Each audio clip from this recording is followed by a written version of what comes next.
What's good? What's good? What is good? This is RawTruth Media giving you the raw content that you deservedly need. Let me know if the volume is good. Let me know if the audio sounds really good. This is RawTruth Media. Like and share the video as well. Shout out to Macrina Daniel. Peace and love, peace and blessings to you. Shout out to K Prima 108 says, peace and love. Sup from the West Coast. Ballaholics. Yes, shout out to the West Coast. West side is the best side. He says, got one rolled up. Let's go. Hey, y'all already ready to go, man. Hey, Marco Nori in the building. He said he's in here early. Good. Call me Fahu says, sup. Let's get it cracking. We back. Show enough. Show enough. M7J7 with the fist up. He's ready to go. He's ready to roll. Shout out to all my Meloholics. Y'all know what time it is. Y'all know what time it is. Oh, yeah, I'm good. I'm feeling good. Feeling great. Feeling good. How are you? You. And if you don't know, that song came from Outkast. Feeling good. Feeling great. Feeling great. Feeling good. How are you? You. Kamu Fahu says, happy Monday. Yeah, Coach Joe DJ is back. Back like we have never left. Coach Joe. What's happening, DJ? Is the volume good? Volume is great. All right. How's my volume? It sounds good on my end, family. Let Coach know if you can hear him, if there's no choppiness or echoing. Oh, they say it's good. Well, look at here. Look at all the family in the room. I'll be doggone. Man, hello there. What's happening? Coach Joe, they should have never gave me YouTube, man. I'm loving it. I'm loving it. I'm loving it. Hey. And how? What teams you got down on the gambling trail, Coach Joe? You know what? Today, DJ, I got to tell you, it was the first day. Let me tell you how I do it. First off, really quickly to get you so you have some context.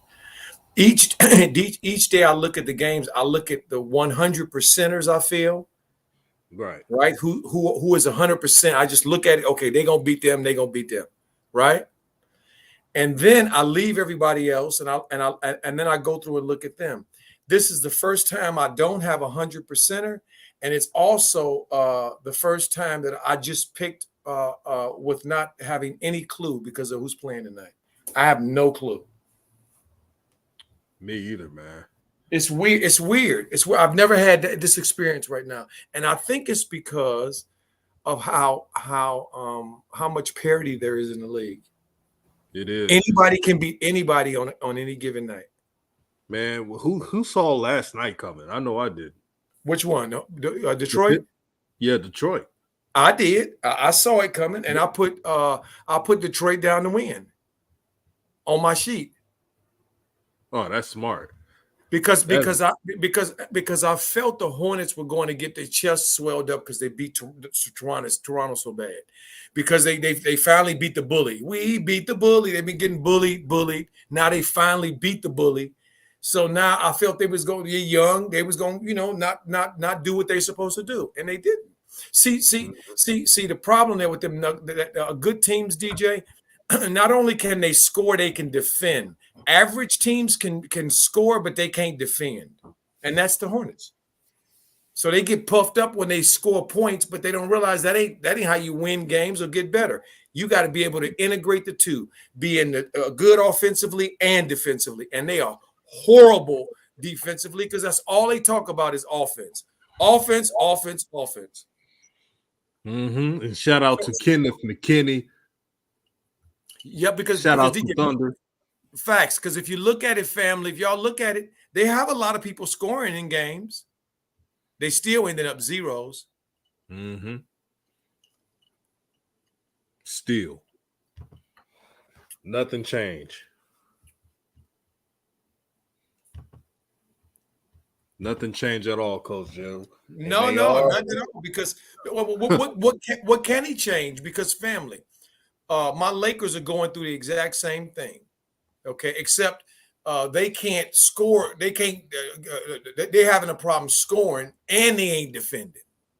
At least the Hornets got dudes that are basket thirsty and can score. Terry, Gordon, Miles, these, Cody. They can put the ball in the basket.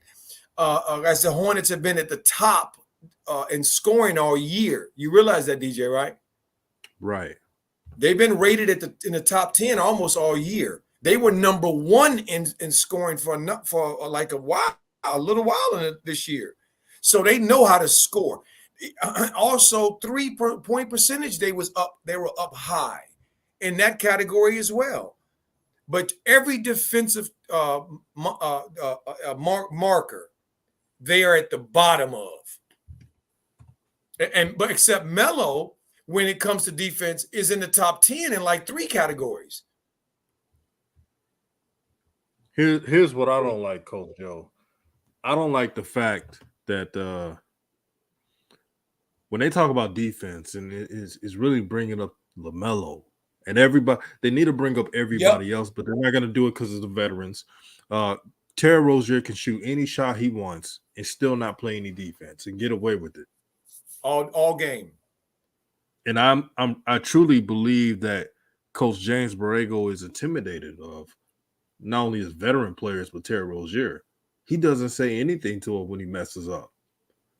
And for all those who are listening, for those who kept saying LaMelo stands and all that crap, who was the people who was being objective, pointing out his flaws of last night? LaMelo fans. Starting with me. Right. And where your favorite player, they never go as hard as what most LaMelo fans go.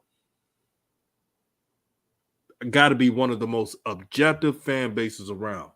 Facts. But guess what I saw on Twitter, Coach Joe?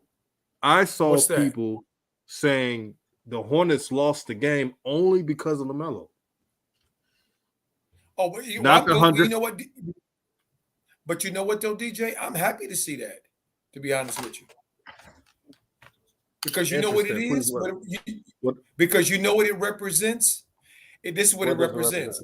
That the fans have now accepted that it's Melo's team. And that's what happens when you're the leader of the team. You get criticized for losses and you get praised for wins. Because look, there ain't nobody outside of Charlotte who care about or know about what Gordon Hayward is doing other than his family. Ain't nobody outside of Terry Rozier's family and Charlotte care what he doing. Miles got a little bit more stretch. I mean, a little bit more light because of Melo and his connection to Melo. But them other dudes as well. Plumlee and all this old fancy dribbling and showing everybody he can play. He got more skills. What is it? How has it helped them? The skill they needed the most the other night was the basic aspect of basketball, which is rebounding the damn ball. And they look like a JV team last night. Like they look often when they play against NBA teams, because most NBA teams have some kind of size. They do. They starting center. He want to show everybody he's a dribbler and he can pass the ball. He don't want to show y'all he can dominate the paint. He can dominate the glass. That's what they need. He don't want to do that. And his coach don't require him to do it either. Or the organization. So, this is what mediocrity looks like. Around excellence. One excellence. Again, Coach Joe. Mostly the rest of it's mediocrity. Yeah. Go ahead, DJ. Again, Coach Joe. And how's my audio sounding? Is it delay or anything, or am I sounding good? Okay. Great. I made a video today and I pointed out that The Hornets are so comfortable with mediocrity that they're out here saying that, oh, it's no problem at all. They're only 30 and 32. They got a chance to win more games and get a better seeding. That's fool's gold. Teams are getting better. The bottom teams below the Hornets are getting better. The teams in front of them restructured their roster, made moves in the trade deadline. The Hornets didn't. Facts. We made one transaction, right? Right. For an undersized big man. For an undersized big man. Yeah. Don't even got a 7-foot defensive prowess back there. And didn't want to make any more moves because they're cheap and frugal. Beyond frugal. They're cheap as hell.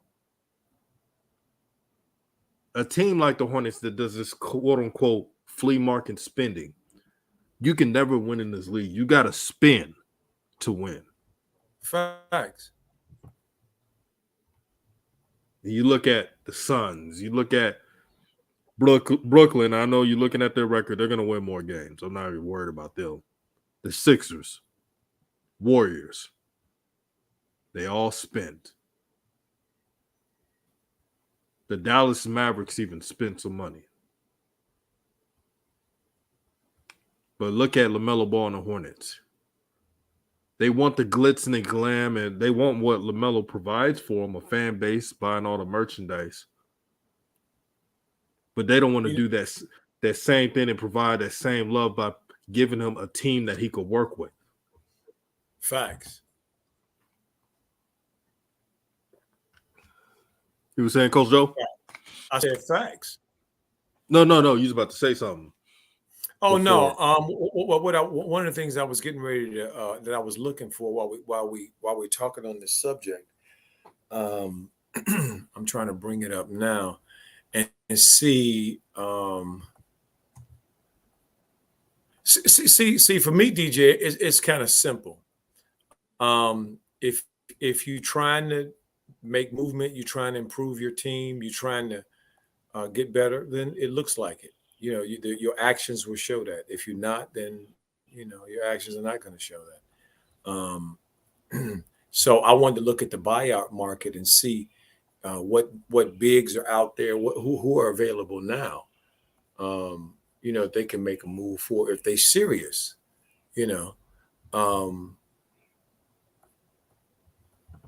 And I don't think they're serious. I don't think they're serious at all. Bringing Montrez I like Montrez. I like what he brings, but he's a backup center. So you still got two backup centers for your center, your starting center, two backup centers. How well is that going to go? I mean, come on. We see what it's doing. With both of their backup centers, they got dominated on the boards last night. And who did they get dominated on the boards by? Another dude, Montrez is and a little shorter than Plumlee, Stewart, a second-year player, was down there, and Sadiq Bey, the starting small forward, was down there dominating as well, getting them extra possessions because they're not very good. They can't. If you rebound the ball, they only gonna shoot. What they shoot somewhere around 20 something or maybe 31 or something, 31%, 28, 20 something percent, because they're not very good. They usually miss their first shots.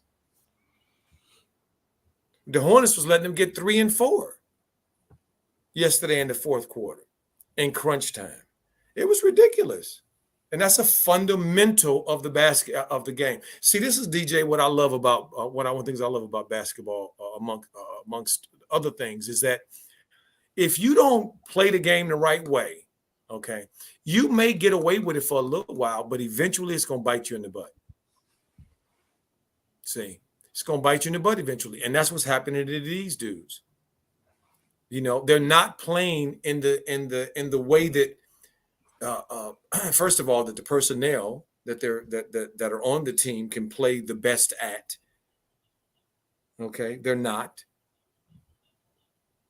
And secondly, you're not playing the style that you should be playing, and you're not playing with the emphasis that you should be playing with. And the biggest thing, and that's why the walls are starting to crumble, and they're going to come down even more, because the Lakers are going through this very thing right now. They know they need to play defense and be more consistent, and Frank Vogel is a defensive coach. He's known as a defensive coach. So if he's known as a defensive coach and his team is near the bottom and defensive markers, what does that say? It obviously doesn't say that he can't coach and he don't know nothing about defense. Don't mean that. What it means is that he can't get his players to play it. That's what it means. And so that's what same thing over there in Charlotte. Okay, JB can't get them dudes to do the hardest thing that an NBA coach has to get his players to do as a team, and that's guard.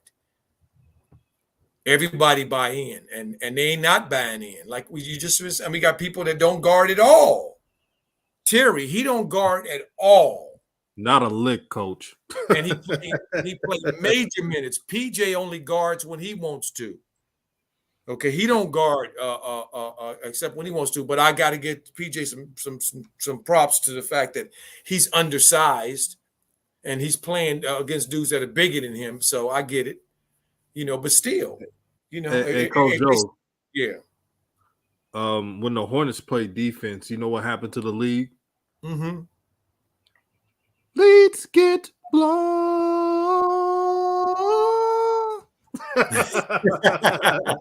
Leads get blown. Facts, DJ. Facts. They be blowing leads and stuff. Right.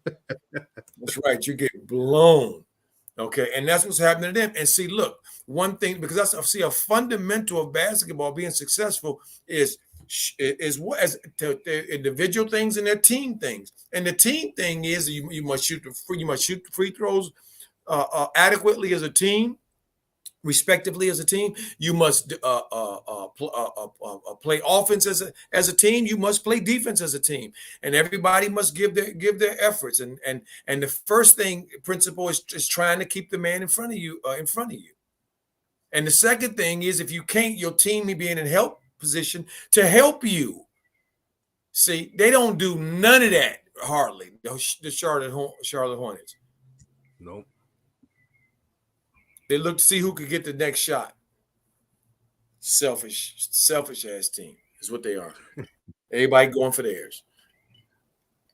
Man, it's just this my turn basketball we seeing, man. This is not a recipe for winning at all.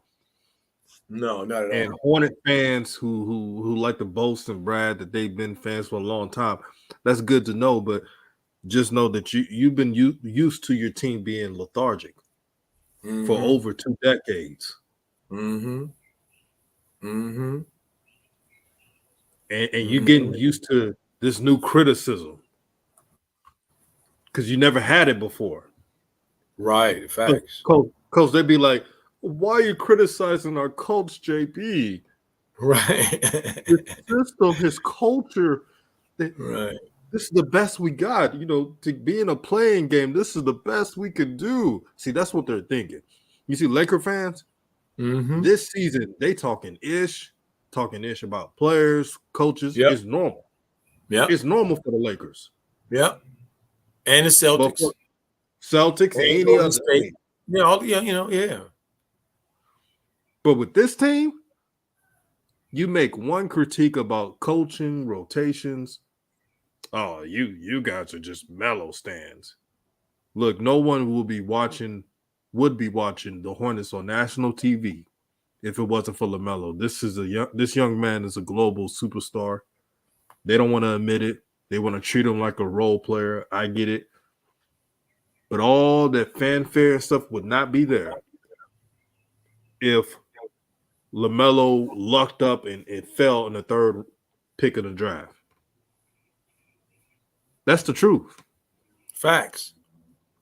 Don't get mad at me because I'm saying that this is not a team that you can win with.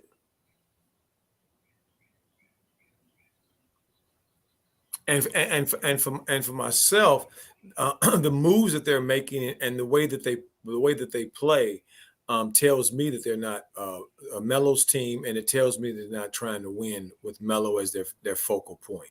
And so, if that's the case, then that's the case. That is. Family, we have 40 plus people in the chat. Make sure to get it to 40 likes, and make sure to donate to Coach Joe.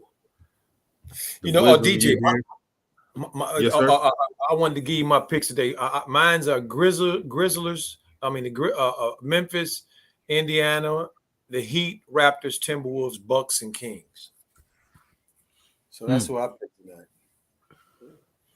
And DJ, huh? Oh, you said you're not doing the not yet. I told you I'm going through my process first. I'm going through the process. See, this is the thing, DJ, that I want to share about this thing that I've discovered. All of these things, all of these tools that are in our country. Some of them extend outside of our country. If properly used, properly respected, and learned, can be a source of a stream of income. Now, what it's not is it's not a get rich quick scheme. It's not the lotto. It's on that level. It's not that. It's not any of that. What it is based on analytics. This is the reason that analytics exist, actually, to express how basketball is played on the floor through numbers, so that people who are in the field of gambling or handicapping these things, which they've been doing for years, so they have a better idea what people are going to do. Why? Because humans are creatures of habit, and in competition, depending upon the sport, if you learn what they do and you track what they do, as we in our society does, you can predict certain behaviors. That's what advertising is all about. Wherever you are and wherever you're sitting, and if you watch television or you watch YouTube or social media, whatever, when you see ads, that's what ads are about. See, so it's a part of our culture and a part of our world. So me, a young man that I respect, a young man came to me and said, asked me about sports betting and basketball in particular. He said, he said to me, said, Coach, you know a lot of this, I've even asked you at times, and you didn't even know I was using your advice to make picks. And dude, you win like all the time almost. I was like, really? Because I didn't know, and he didn't tell me. So he said, yeah, you should probably do this. Well, guess what? I didn't just jump into it and say, well, I'm gonna do it. No, I didn't. What I did was I said, well, let me look at this and see if this fits me. See, because what I've discovered in life about these tools, whether it's the stock market, whether it's the foreign exchange market, whether it's the crypto market, whatever, if it's a tool that you can generate money from, then that's what I'm talking about. Okay. There's two aspects of it. There's this I'm looking at it, I'm seeing it, I'm understanding it or I played it or whatever. And then there's the technical aspect of it, the analytics aspect of it. Okay. And so what I found is that in all of these things, we have to find balance in ourselves. So DJ, that's what I'm doing now. Before I start doing any gambling or betting or doing any of that, I want to find out where I am in terms of myself, in terms of so that this won't change anything about how I see the game.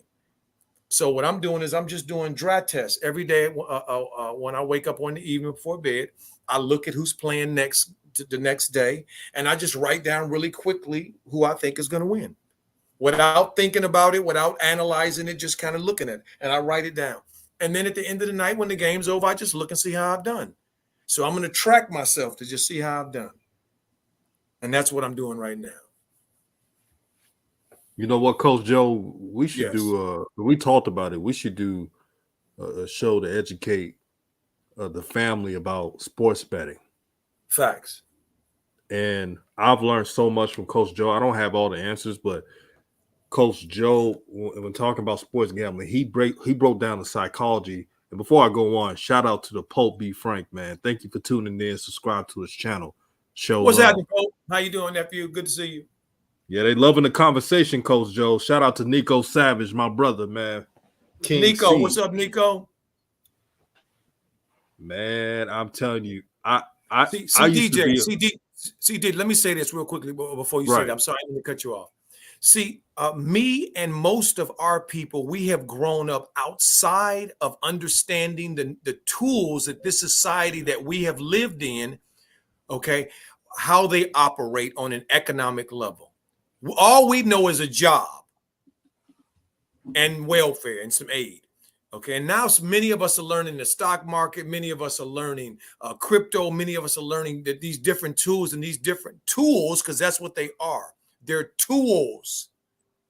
Okay, and so but us, our culture, they've given us all of these negative connotations about anything that has to do with the economic system of this country and growing income. You know, I remember my father. I hear him in my head when I was growing up talking about credit. Oh, I don't want to owe nobody. I'll never owe nobody in my life. I don't believe in owing nobody. Well, yes, absolutely. Back in that day, you didn't believe in owing nobody, but that was that day.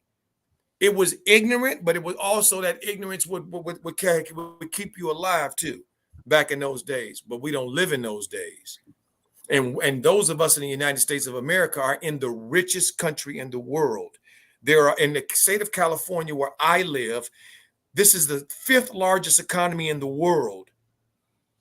Over $1.5 trillion exchange hands in this state every doggone day. Business being done, people making money. You can call it what you want. I call it making money and understanding what these streams are and tapping into them so you can be a part of, and I can be a part of these streams and benefit as well. Powerful. Nico Savage says, I made 700 betting and lost 700 better in a few days. Look, again, like I said, Drake just made how much did he make, DJ, on betting on the Super Bowl? They publicized like $5 million. 5.6 million. 5.6. Okay, but you know what they don't say? How much he lost as well throughout his gambling. He probably lost about $2 or $3 million. He's probably made probably made 3 or 4 or 5 times that, but he's had to lose a lot to win a lot. Most of us ain't going in to win a lot to lose nothing. We coming in small. That's why I want to have this show, so I can help people understand where you come into this at when you don't have no money to lose, when you ain't trying to lose your hard-earned money or whatever money you got. See, that's what I'm talking about, because you can. See, the Most High has given us an ability to look at things and break down things. Y'all know how we are. We remix everything. We sure do. We sure do. And Coach Joe, man, Nico Savage says, I appreciate that, DJ. My brother, Lakers got me willing to watch the Hornets basketball. The only reason why I'm watching Hornets basketball is because of Lamelo. If he was not on this team, I would just watch every other team in the NBA. The Lakers, they don't have a young player to get excited about right now. That's their problem. They have a lot of problems. Their roster is in the upper room. That's another video for another discussion. But besides that, shout out to the Pope. The Pope was talking about how the Lakers roster was old as dirt, and it's not going to look good. And you know what, Pope? I got to give you your flowers, brother. You were right. And facts. They are lost right now. They lost. They beyond the upper room right now. I forgot Trevor Ariza still play. I'm looking at Trevor Ariza. I'm like, oh man. Great career, did well at UCLA, but the team is old.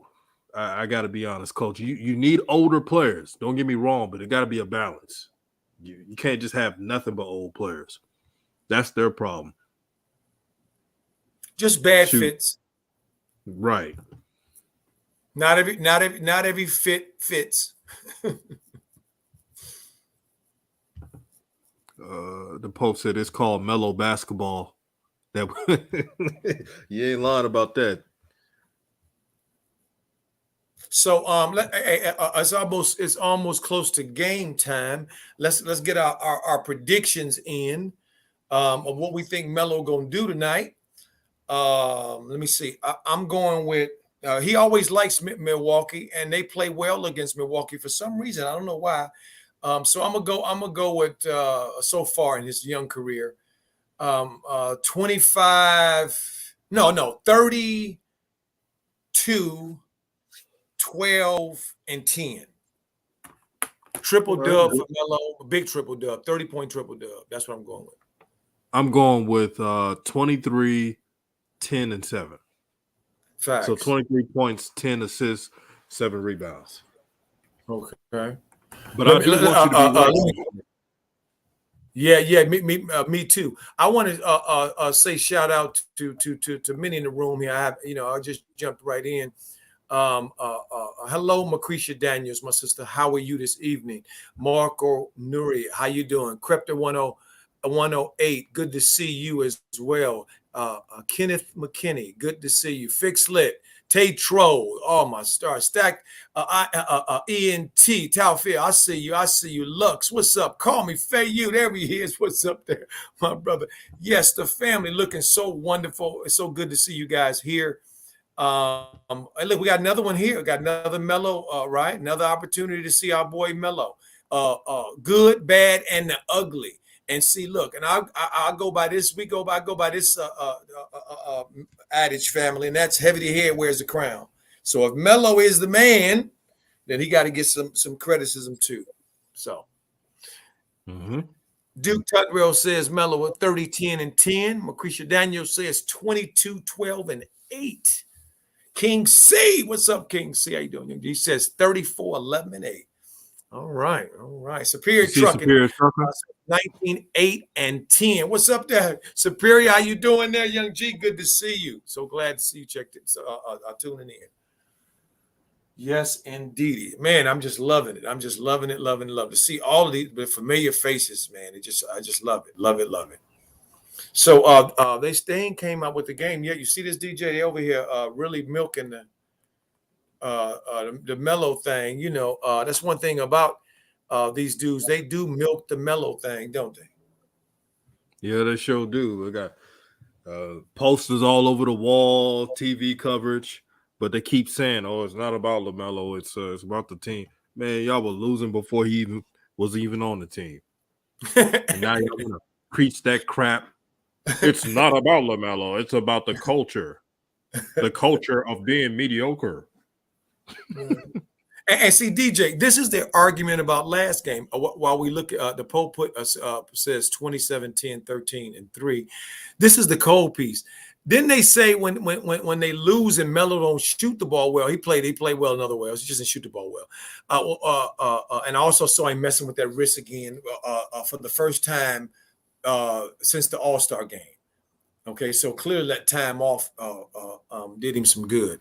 I'm glad to see. So, but however, what does that say though? You know, this is their cry. See, Melo, if he would have shot the ball better, we would have won, and we wouldn't have had to play no defense, and then all of our warts wouldn't have came out.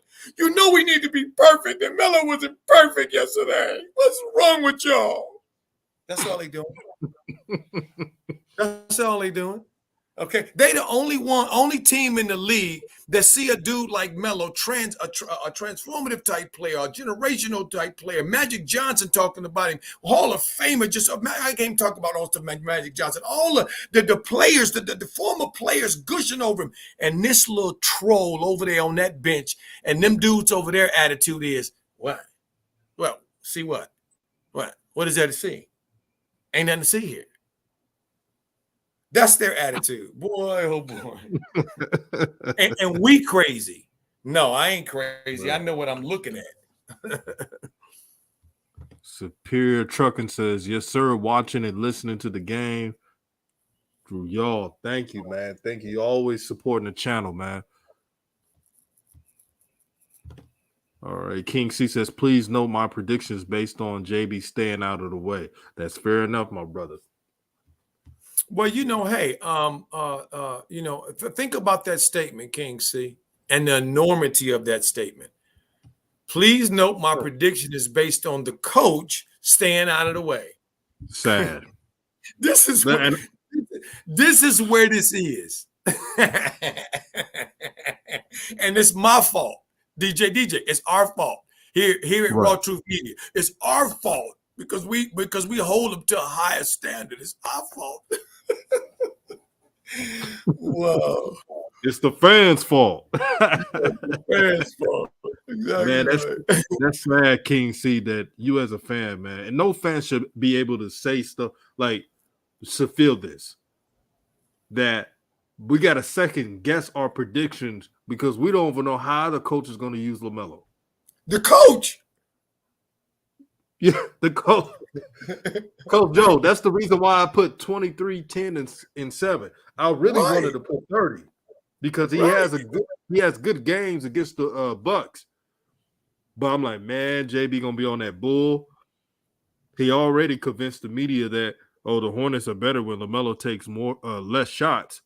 But there was games where LaMelo took few shots and they lost, especially to teams they should have beaten. So that's just a made-up stat to try to diminish his play. Well, see, but look, DJ, this is what I love about it. Them same analytics he been using to justify what he doing, they gonna come back and strangle him now, because them analytics say, well, wait a minute. It's clear what we see here. Anytime we see a team that's high in offensive rankings and low in defensive rankings, we know what the problem is. Clearly, there's no consistency. There's no buy-in. See, they can't get away with not saying that for much longer. Let them lose tonight, and it's gonna get even louder. Watch. Luck says 9, 5, and 8. I mean 9, 5, and 5. Okay. All right, Luck. Man, that's a shout out to Zoe. It's all love. But that's like old school Lonzo Ball stats right there. Facts. Yeah, I don't think it'll be that low. If LaMelo had the worst shooting. Go ahead, DJ. All I was saying, Coach Joe, is LaMelo had the worst shooting percentage that he has had this year, probably through the season, through his career. And he still managed to have 17 points. So that should tell you something, how talented of a scorer he is, that he doesn't allow any of this stuff affect him. I'm looking forward to seeing how he bounced back from last night's game, because that wasn't him, man. It's just, he was missing wide open layups. So I expect better from LaMelo. But look, this is the thing. Okay, I watch enough basketball and have seen enough of it in my life to know this. If your game is not on, you attack the basket and you try to shoot the highest percentage shot that you can shoot. Melo was doing that, and he couldn't get no calls, and the ball wouldn't drop. Sometimes that's how it works. It don't mean nothing. It's 82 games in a season.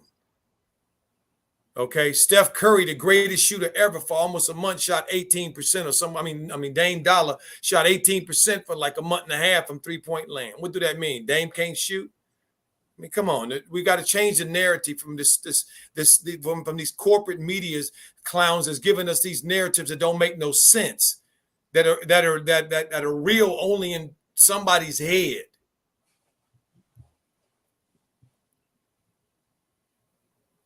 Real. That's why you donate to Coach Joe at Base Cat. Right there, $ Base Cat, man. You don't hear this type of content anywhere else.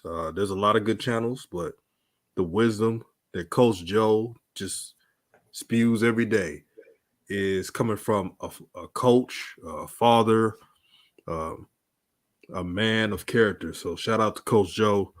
And again, Cash App, $ Base Cat. Thank you so much, DJ. I like it, DJ, what a King C said here. See, because this is the truth here. He says, what did he say? They need to talk about Bridges missing 2 easy buckets and those free throws. Plumlee got blocked twice and missed his free throws a wide right. For those that play golf, 4. Okay, if Melo was getting his calls, they would have won. If they had facts, King C. If they would have done a whole lot of just fundamental things, they would have won. But this team don't do that. This team is selfish. They play for numbers. Okay? They play for numbers. That's what they do here.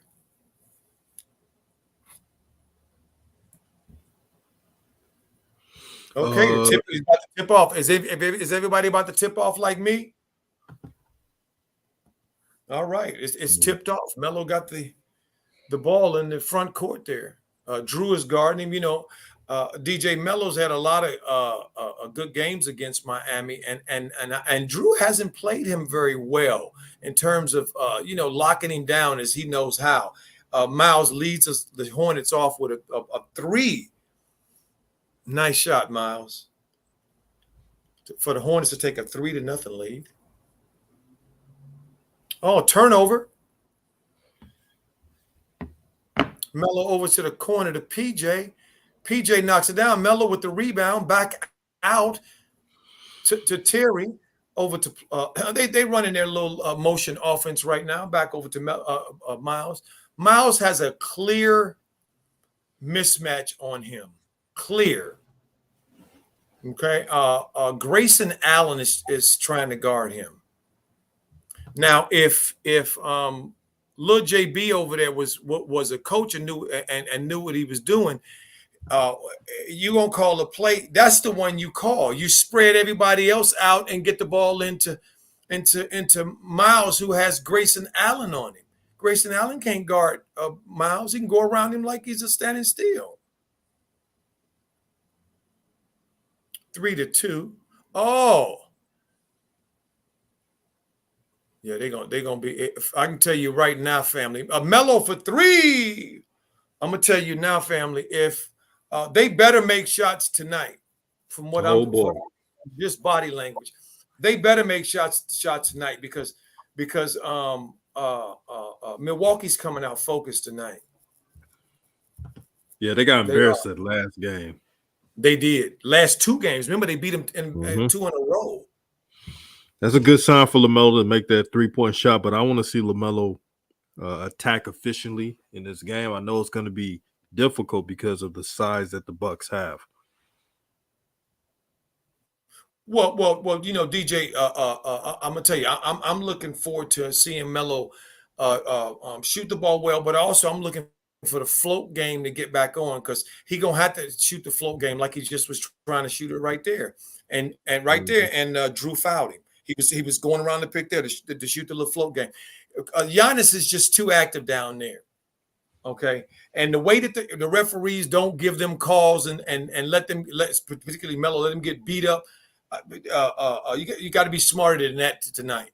And besides, they got enough tape to see how to attack these dudes. They didn't beat them twice this year. True, they got Grayson Allen, man. I cannot stand that player right there. Me either. Gotta be careful with interesting that. Facts. Interesting that the guy who hit the winning shot last night is the dude whose name I wouldn't say the whole game. Man, oh man, just tripped me out. Back into it. Melo over to Terry. Terry for 3. Iron unkind. Charlotte's up 9-5, playing with some pretty good energy, it looks like to me. Yeah, I mean, Melo right there, guarding, checking Giannis coming up the court. That was nice. He made Giannis have to pick it up, as you should if you're a guard and Giannis is dribbling the ball up the court.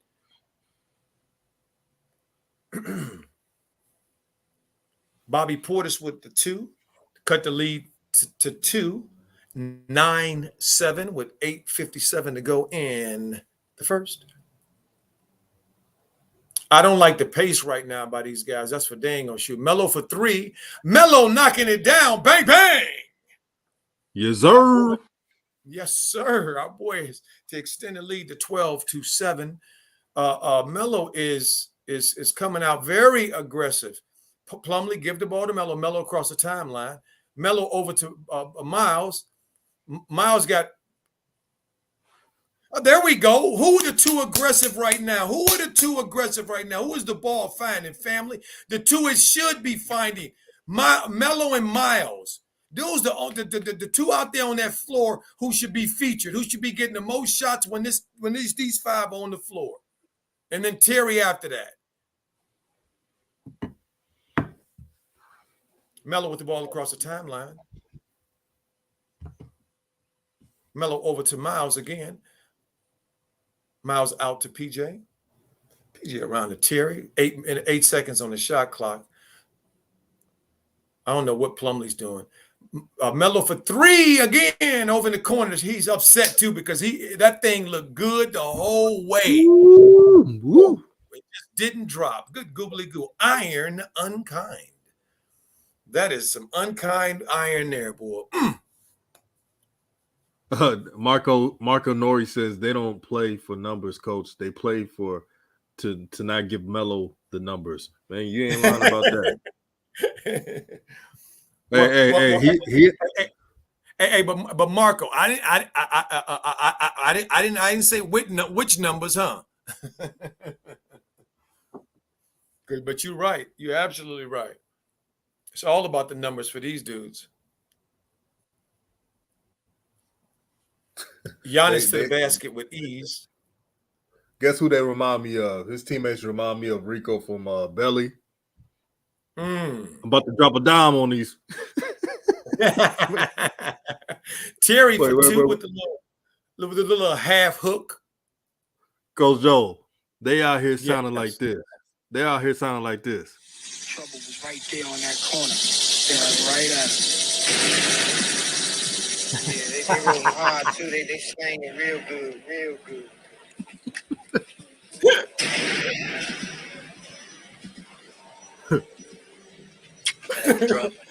I'm about to drop a dime on the niggas. Hey, DJ, that was fun. Watch this last play. This is Plumlee. Look at Plumlee. Watch this. Clearly, he's wide open. Watch what happens. What Greek say? No, he ain't. Let me get rid of that.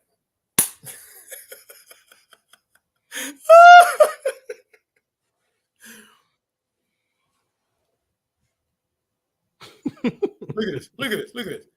Oh shit. Plumlee.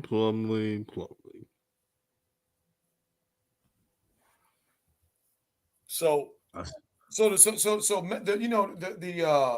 Hornets came out tonight in familiar form, I see, for particularly Melo and Miles, and Terry playing the role that he's playing too right now in support. The way that they have been playing against Milwaukee, they come out focused, look like they ready to play. So wow, we got a game tonight. We may have a game tonight, family. We may have a game. This may not be a disappointment for the Hornet fans, but they got to keep it up. And then them dudes coming off the bench. I don't know if Book Knight is on the bench or not. I hope he's on the bench. I know that JB sent him down. You heard he sent him down, right, DJ? Oh boy. So, he said that's why he wasn't there last game. He wasn't available. They needed Book Knight last game. They needed another guard on the floor when Detroit. When they started pressing. See, they needed some young guard. They needed that young energy on the floor, and that length and that athleticism, and they didn't have it because JB needed him to be down there in Greensboro, I guess, to show him that he can get off on the G League. Which every time he go down there, he just sunned them dudes. Right, improves a point too. Oh my God! Every time he go down there, he sunned them dudes. Call Me Fa, who says, "Man, they look like they all playing their roles finally so far. You know how the Hornets are. They'll do the right thing in one quarter, and then the next quarter they start doing their psychoanalyzing and that ball hogging crap that we tend to see." But I got my eyes on this team, man. We'll see if they keep it up. Oh, Jaheim said Book Knight is back, but I don't think he's going to play. They said he has neck soreness. Oh, neck soreness. I'm not surprised, Coach, because he done pirouetted and crossed over so many G League players. That's probably why his neck's sore.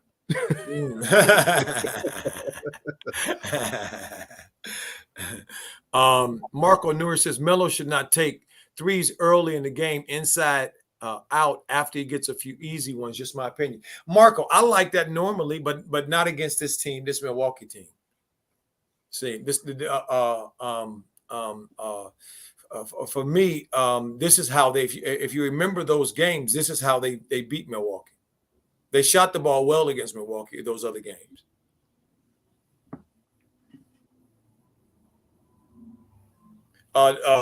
Everything, the game is back 16-9. DJ's favorite player just missed. Come on, can you get the rebounds? Both of them are fighting for the rebounds, and Drew hits a three because Plumlee, you just say mine, and the other one gets off. It's basic basketball. They make easy things hard.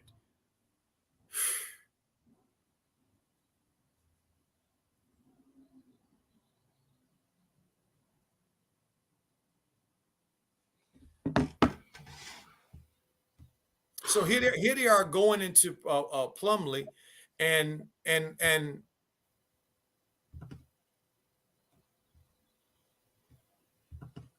goaltending on Miles. I like that Miles threw that thing. I like that. Miles is in his lather now. I like that. You know, you come to play ball, come to play ball. 16-14. That basket cuts the lead to 2. With 5:38 to go in the first. For those that are listening at work and those that are listening at the Greek, look at Giannis. He's saying, don't talk junk in my gym. Look what he did. Marco Nora, I feel you, Coach. I'm saying, I feel you, Coach. I'm saying when sees he's off, stop forcing. You know what, Marco? I hear you, and I have this. I feel the same impulse that you do, and then I'm just reminded that we're in this new basketball era, and 3-pointers are just here to stay. And as Middleton just so eloquently knocked that 3 down in Montrez's face for Milwaukee, to take over the lead 17-16. And Melo's out of the game for Oubre. Montrez is in the game as well.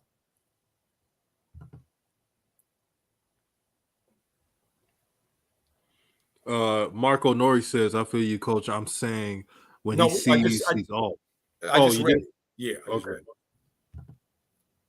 All right. See, and the thing about Melo is this as well, Marco, is that Melo is a scorer as well. He's not a shooter. He's a scorer. And so,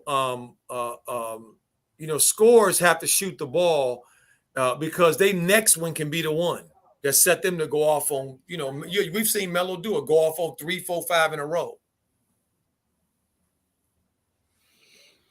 But I agree with you, Coach, on one thing. For this type of team, this is the type of team you gotta shoot. You gotta do floaters. You gotta, because you're not gonna get that many layups in that paint. Nope. Not with Giannis and company. They're too athletic and too tall. They're probably the tallest team in the league. I think Toronto might be.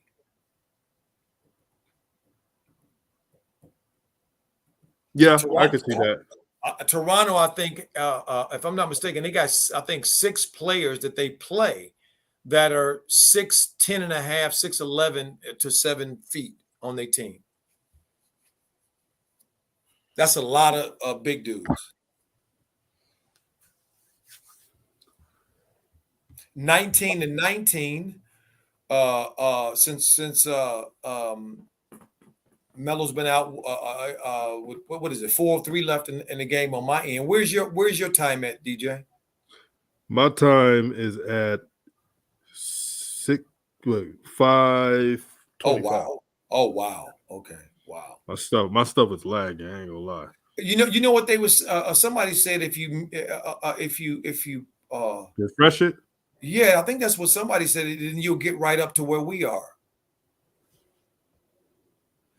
Look at Porter. Look at Porter. Okay, hey Coach Joe. Yes. I just did what you did. I'm right at the 350 something mark. There we go. See, look what Porter doing. Wait a minute. First of all, why don't the referees call that for what it is? Or they did, and they should also give Porter a technical, of which they did good. I mean, where you think you at, boy? You ain't in Arkansas, okay? And all that old tough guy routine, ain't nobody scared of you out there.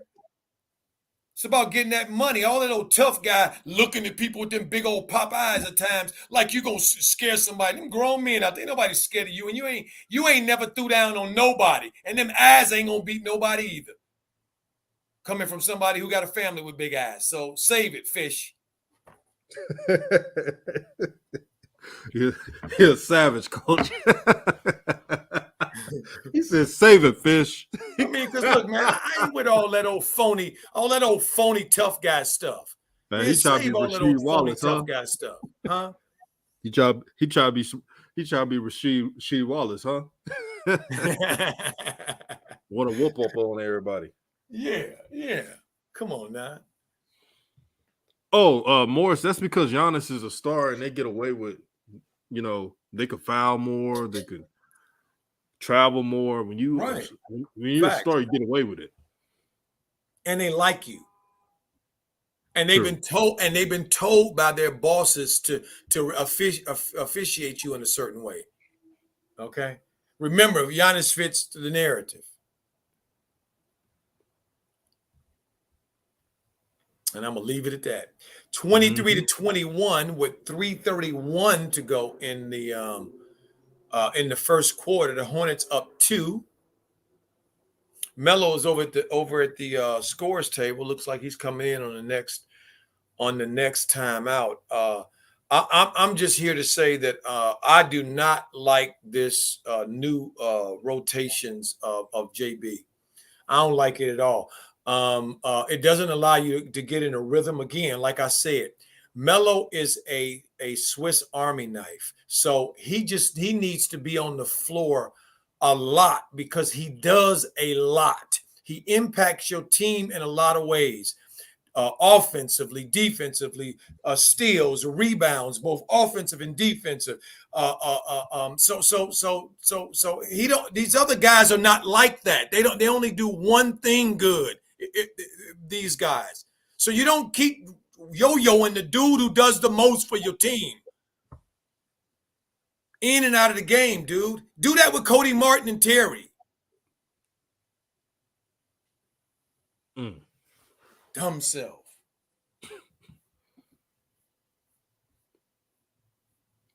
Yeah, this game is close knit, man. It's something about the Hornets and Bucks, man. You know, Styles makes fights, DJ. You know what I mean? Right. Just some teams, you just have their number. I don't know.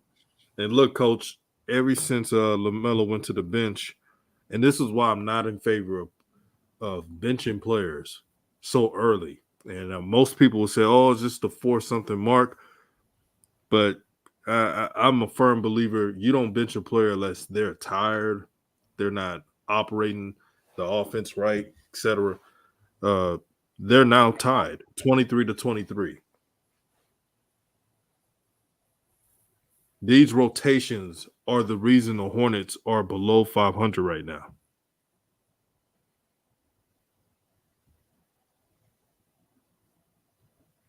They called a timeout.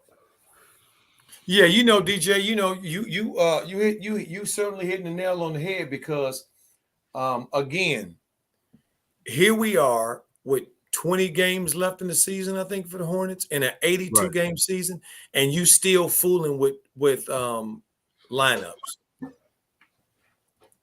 You still don't have consistent. The guys still don't know and they play like that way.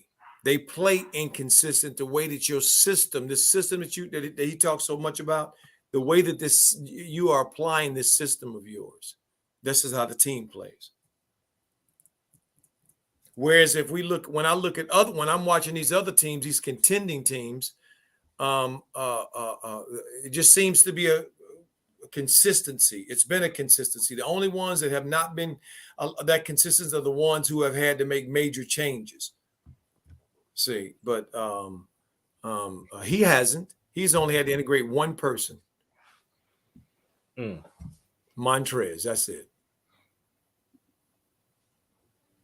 And that shouldn't be hard for him because he got clumsily to switch him with. So that shouldn't be hard to figure out.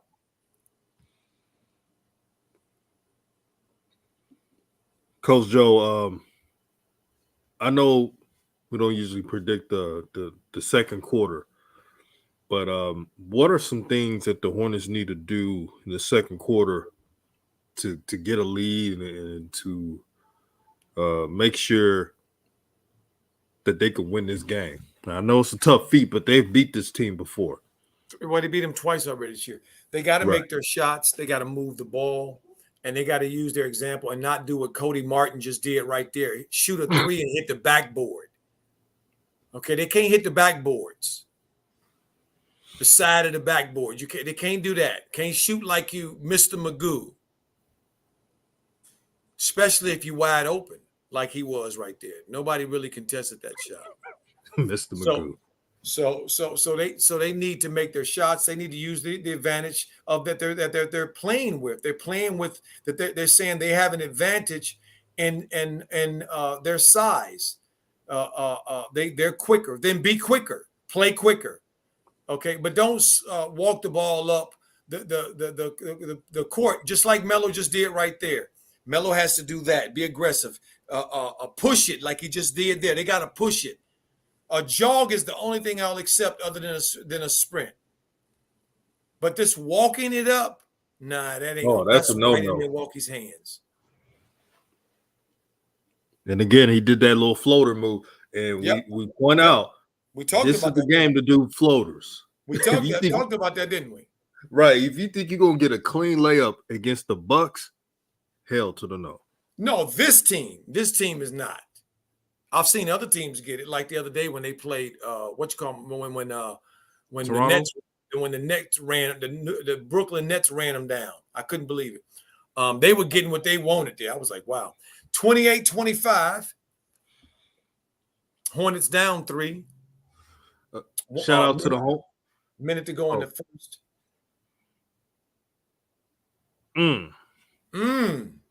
All right, breakdown on the defense. Yep. For the Milwaukee. Even the best teams have breakdowns. And what did he do with the breakdown? Good help defense, Melo. Right there, family. Y'all see what Melo jumped at Drew Holiday and he got back to his man. That stopped Cody from turning the corner. But guess what happened? Drew said, okay, so Melo helping on this side. I'll go on the other side and see if the guy's going to help over there. Did they help over there? Nope. So what did he do? Go right around and just got the layup on the other side. This is what I'm talking about. And they won't talk about that. No, they just want to stick to the narrative that LaMelo can't play defense and that he's a lazy player, which is not even true. Does LaMelo get handsy at times? Yes. All NBA players do that. Yeah, but a lot of them do. I mean, Trae Young doesn't even play defense. So that, but, John Morant is at times handsy and other players who are stars in this league. But LaMelo's weaknesses are always corrected. Like, they're correctable. It's not something that you can't fix. He's only 20 years old, for crying out loud. So I'm not going to judge him like he's been in the league for 10 years or 20 years. Facts. I mean, he's 20. First of all, he's 20 years old. And I don't care what nobody say. He's going to always be 20. And then, watch this shot he just put in. Woo, he in his bag tonight. This is the other reason, too. Why I think LaMelo and them has beat them is that LaMelo has been very good. He's been in his bag. Montrez just blocked I mean, 2 great defensive plays. And what did Oubre do? Get caught watching and gave Milwaukee an easy putback. See, family, it's stuff like this that separate the Hornets from good teams. They don't know how to continue to play through. They don't. Melo for 3. Melo, bang, bang, out there, shaking up the veteran, that young dude. I mean, the veteran out there trying to bully Melo. You ain't bullying nothing. They go Melo with a rebound. Oh, yeah. 32-32. Yeah, look at the fans. I'm watching the fans looking at him, watching. They staring at him as he coming off the floor. Coach Joe, man, I'm turned up right now. I'm turned up. If you're Lamelo Holic, stand up. 13 points in the first quarter. 5 for 6 shooting. 3 for 4 from 3. Man, he is in his bag. And one thing about Lamelo, when you count him out, he comes back and he does his thing. Facts. That's a sign of a star. Most of your favorite players, that's not Lamelo, of course, when they have bad games, they let that deteriorate their mind and let it go on and fester for multiple games. But every season that I've watched Lamelo ball, if he had a bad game, he makes up for it.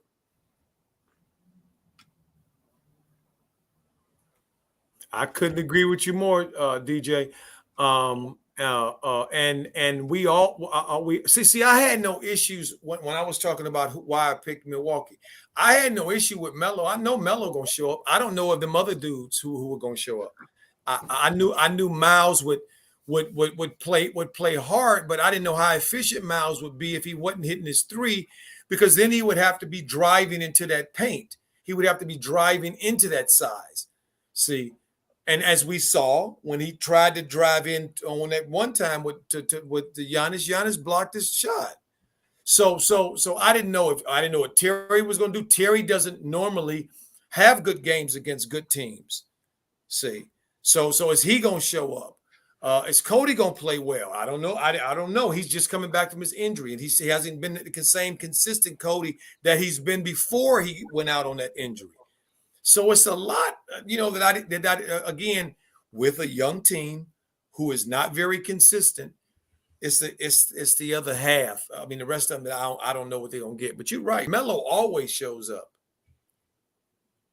Yeah, I'm looking at the stat line just now, going back and forth from the game. And Coach, I'm not surprised. No, without a doubt. Man, LaMelo has always been that guy to just show up when it counts. And if he has a bad game, he's going to let you know that he's going to make up for it. James Borrego, he coaches one bad game and coach multiple bad games. That's different. And I knew these Shines was going to do this last night.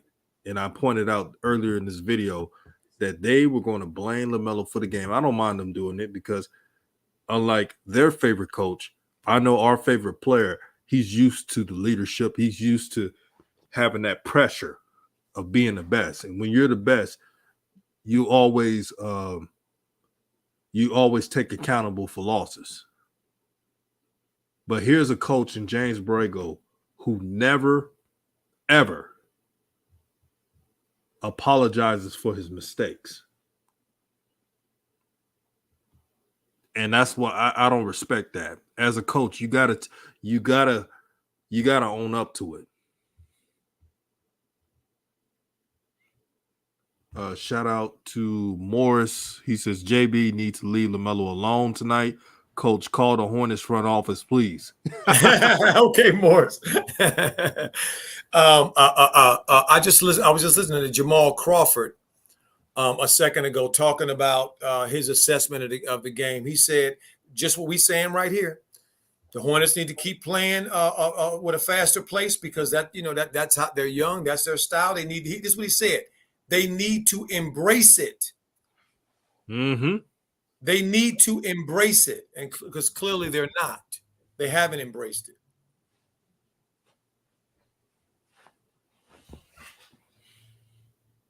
The players know.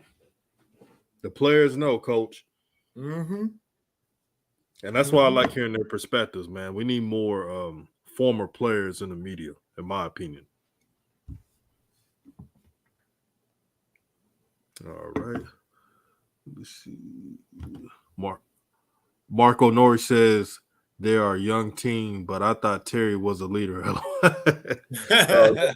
No, they trying to make Terry the leader.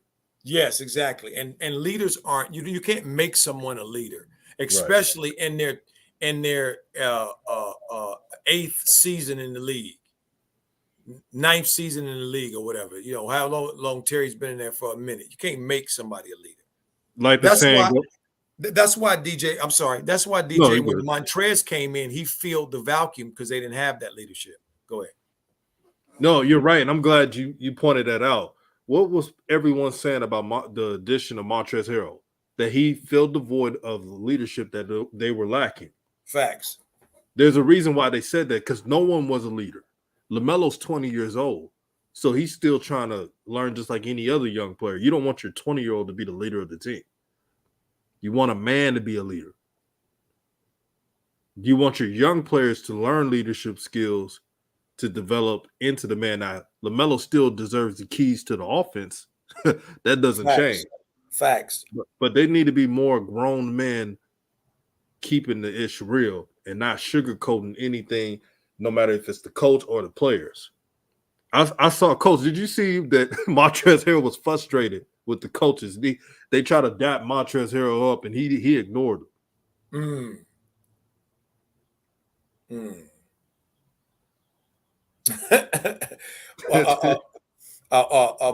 Marco said it. Marco said Jamal never had the keys either. Well, Jamal wasn't.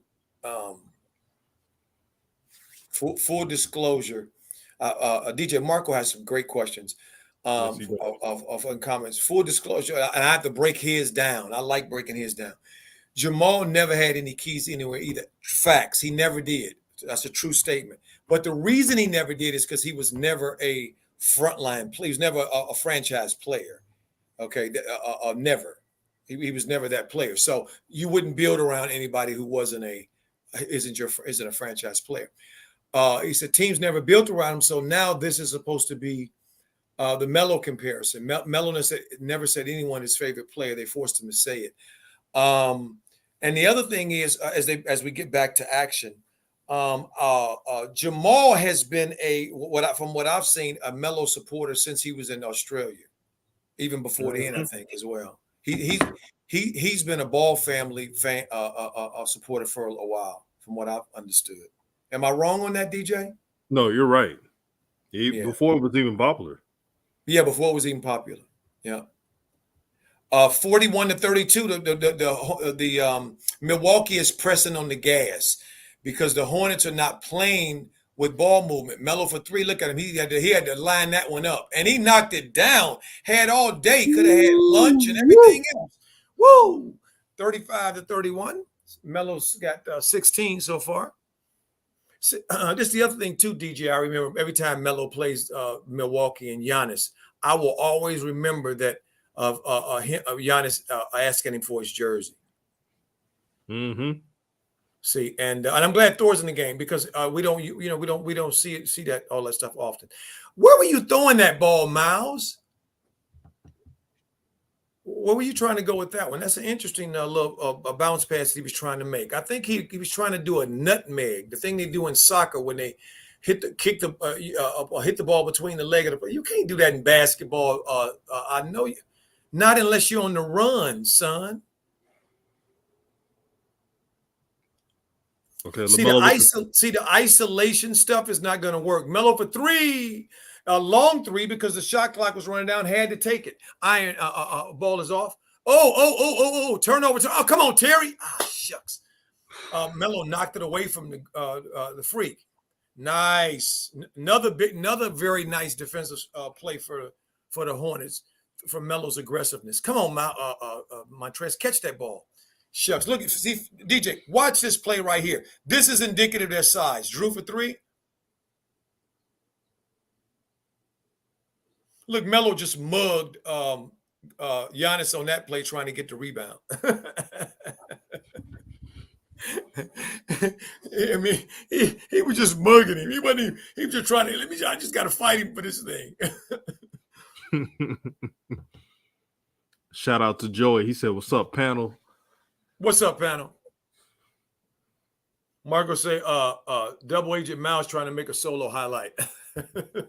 Well, he gonna have his opportunities. Look at Melo with that nice closeout. Didn't foul him, okay, but still closed out very nicely. Where you going, Terry? You can't do that dribble, Terry, with the Greek right there. You can't do that in front that dribble, that spin in front of you with the English, son. You got Giannis in front of you. His arms are 7 feet long, dude. Dumb. Wow, just dumb. Boy, the IQ of some of these players are low. This is just that dribble will work with other players, but not right in front of Giannis, dude. Come on. Wow, you got to know better than that. 35-41. There's Giannis getting ready to go to the line for and one.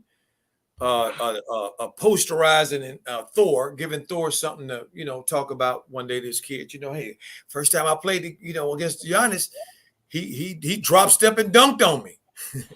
No, Coach Joe, they're gonna be like this.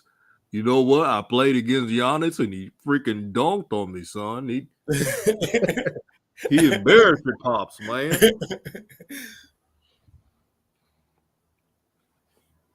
And then Thor's son's gonna say, "That's okay, Daddy. We're gonna get his son back."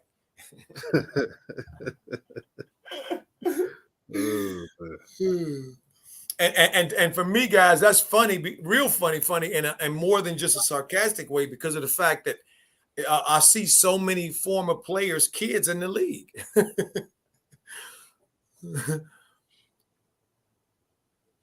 Yeah, I saw that too. Call me Fahu. Man, I appreciate Jamal Murray. One of the few that. I'm sorry, DJ. There's Miles again getting a shot blocked by Giannis, which turned into a run out. Oh, boy, they may get ran out the gym. Yeah, Coach Joe, this is the problem with the Hornets again. Lamelo has the hot hand, and you stop feeding him the ball. Lamelo has 16 points. I repeat, 16 points in the first half. Mm-hmm. 6 of 9 for shooting, 4 for 6 from 3, and you stop feeding him the ball because you want to get your stats. Right, because Terry has to shoot like he just did. See, DJ, because we don't know what he's gonna bring him.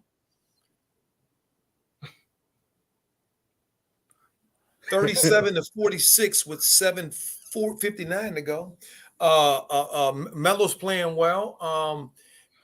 So far, DJ, have you seen anybody number 2 yet? That's stepped up to help him with this. Has anybody stood out to you? No, because if anybody would have stepped up, I can't say Bridges, because even though he has 8, he really should have had more, and he's not really being effective like that. Really, I don't see a number 2 right now. You can say Bridges only because he's the second lead to score for the Hornets in this game, but I don't see anybody being number 2. I got to be real with you. Again, what about in this game, DJ? In this game, no, have you I'm talking about this game. Oh, okay.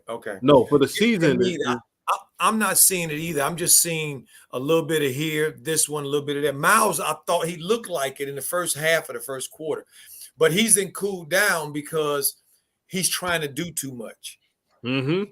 He's trying to do too much, and he won't let it come to you. See, family. When the great players say, when they after the press conference after big time wins and stuff, and they talk to them, whoever it is, they say, and they ask them how they were so successful. One of the things they say is, I let the defense dictate. I let the game come to me. What they mean is, in Miles' case, Giannis is sitting in the damn paint down there and help or guarding one-on-one.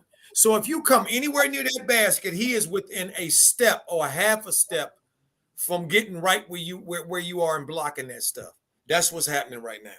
So anybody, Middleton, Grayson Allen, you ain't got to worry about guarding your man. Just shade him to your drive, and Giannis gonna be down there waiting on him when they get to the basket. That's what they doing. So, but what is open for Miles? His 3 is open. His mid range is that little 2-step dribble and pull up. That's open. The running the floor is open. The quick cuts and the screens, that's open. They haven't done that this game. So some things they can work on. But little JB, he don't understand this. See, all that I just broke down to y'all about Melo, about what Miles could do better. That's just Miles. I can do that with every player right now. Okay, they can't do that. Because if they did, they would do it. I don't believe they losing for no reason because they want to. I believe they don't know what they're doing. That's why they're losing. Mm-hmm. Oh, this is Coach Joe. This is off topic a bit, but word just got out that Art Briles resigned. I had a feeling that was gonna happen. Who resigned?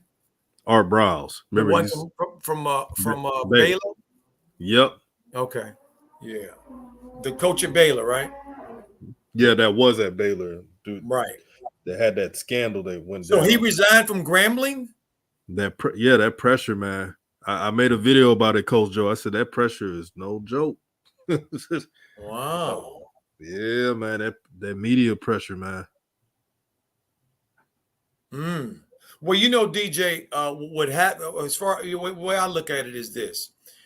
For him to have the situation just be so fresh and then just take another job, and where does he take it? Over at an HBCU. Okay, it's not a good look. Mm-hmm.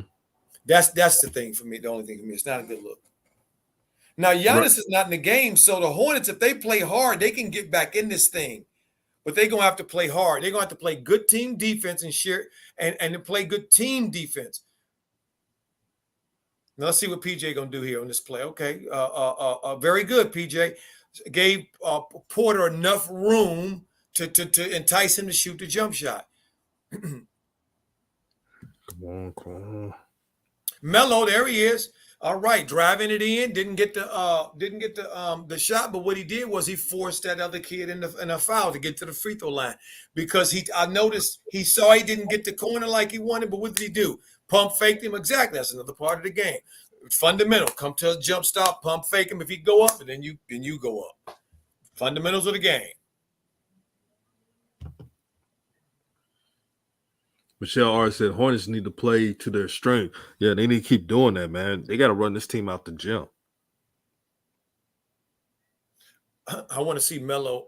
He makes the first of two. This second one, I want to see go in like it's supposed to. Melo, stop dancing around the iron. What is it dancing for? It ain't asking. Mm-hmm. It don't need to feel the iron. They know what it feel like. Put that thing through and make that net swish. Thank you. Like that. See, that tells me, DJ, if he's focused or not. Marquina says, why is Lamelo in the corner? I did see that, especially in the second quarter. Because Miles was trying to cook. Right. They need to stop doing that my turn shit. Right. And he's in the corner. That's called spread. Everybody's going to be spread. See, right here, family. They just got the play that they needed, but Miles didn't finish it. Terry threw it up. This is perfect for Miles. Alley hoop on a smaller dude he can get up on. What does he do? Misses it. Watch. See?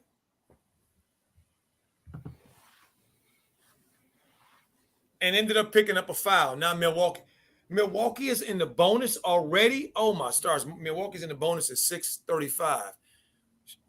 This won't be a good thing for the Hornets at all. For Milwaukee to be in the bonus because they foul too much.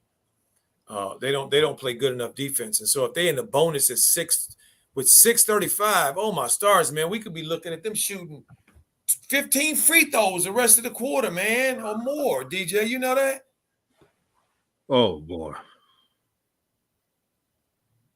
Marco Nerd says Miles been selfish since heading into All-Star Week. He want to be popular instead of letting the game bring him up a level. Yeah, when Miles Bridges is just calm, cool, collective, and he plays his type of basketball, not that ISO trying to beat your man. When he plays his game, when he's running and hustling, that's the best you're gonna get from him. And Chris Middleton extends the lead. Yeah, timeout. Facts. Extend the lead. And I'm glad Melo did this. He's going to the bench and he's looking at him going, why are you calling the timeout? You stupid coach. Listen, Giannis is on the bench. They made a 3. So what? This team on the floor against this Milwaukee team is the best you're going to get without Giannis on the floor. Okay? Bobby Portis is not the defensive presence that Giannis is. Okay? Stop panicking.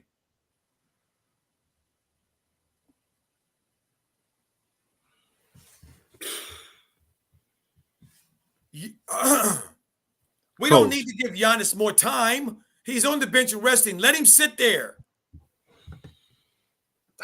That's what's frustrating me, man. You could have chipped away from this deficit if he didn't go away with what it does best, man. This shit is just pathetic, man. Giannis out here just chilling on the bench, and the Bucks have now extended the lead, and now the Hornets are in foul trouble. So they can't be as handsy as they once was in the beginning of the game. Man, this could get ugly, Coach. Yeah, because Milwaukee, because then you playing into their strengths. See,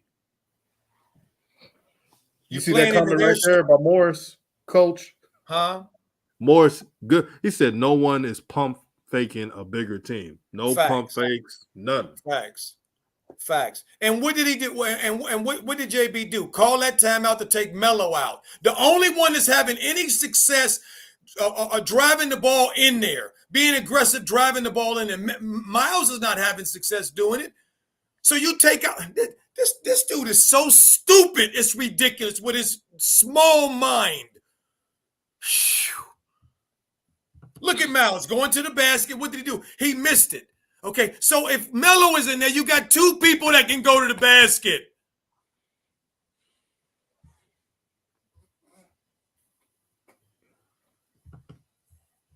What is Milwaukee getting ready to do again? Go back to the free throw line.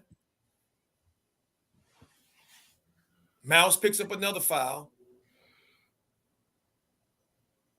Reaching. First thing he does is run over to Middleton and go in to reach to try to steal the ball away, and they hit faces. They knock faces together. Instead of running over and getting into a defensive position so you can slow him down and turn him, what he's supposed to do there, family, is run in front of him to turn Middleton to make him change direction, because that will slow him down a bit. Instead, he runs over there and swings at the damn ball. That's middle school and high school behavior.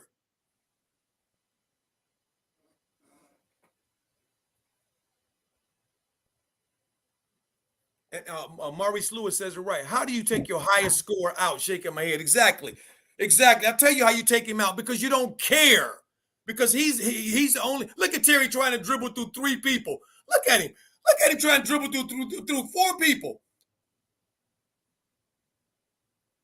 They called a foul on Milwaukee. Look at the Milwaukee books.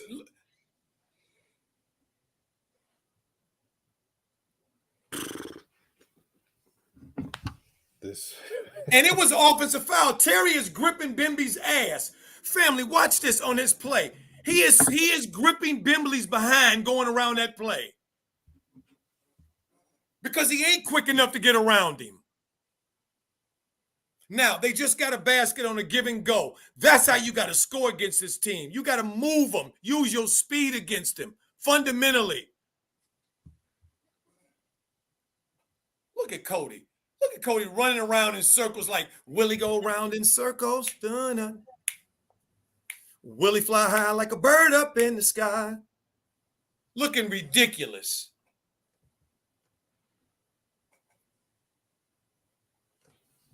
Again, Coach Joe, the Bucks are extending their lead. You put Lamelo on the bench. Man,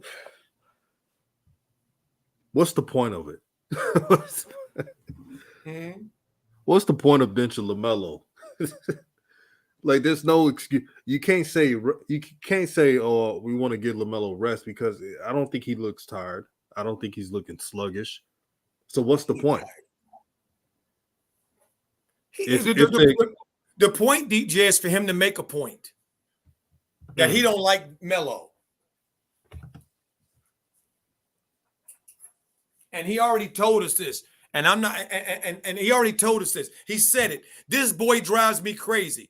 He said it 3 times. He didn't say that about none of the rest of his players.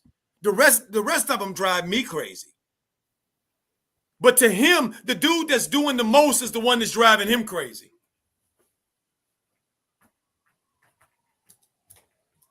Max Stanton says, his behavior tells me tonight he would rather not be driven crazy just so he can have his way. So have your way.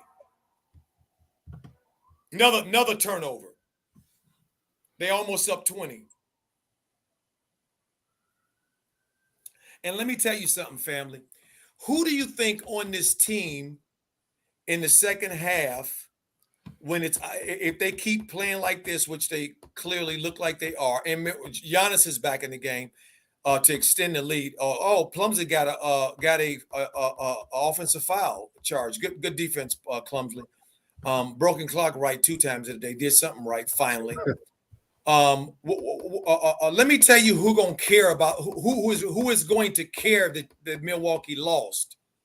Melo. Because he didn't get his bag. Terry got his bag. Gordon got his bag. Plumlee got his bag. They re-signed Cody Martin. He got whatever he gonna get. Oubre is a missionary, just a gun for hire. He'll be gone probably next year. End of the season. They don't care, and why should they? They getting their checks. They're cashing their checks. Why should they care? The only way they're gonna care is if they have something in it, something in it to care. Something internal, an internal clock. Okay, pride. A belief in self, confidence, just that dog, just love to compete. Okay, we don't have those dudes. Them dudes ain't on this team.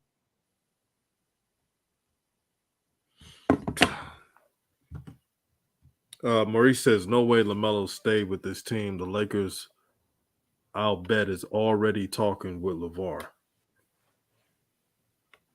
You know what? My feeling about that, DJ, is that this talking and this has already been. This already been done. Because I'm not surprised. I know they not surprised. Mm-hmm. Macrina said it's sad. Melo needs to get out. Coach Joe, I remember when LaMelo got drafted, and I was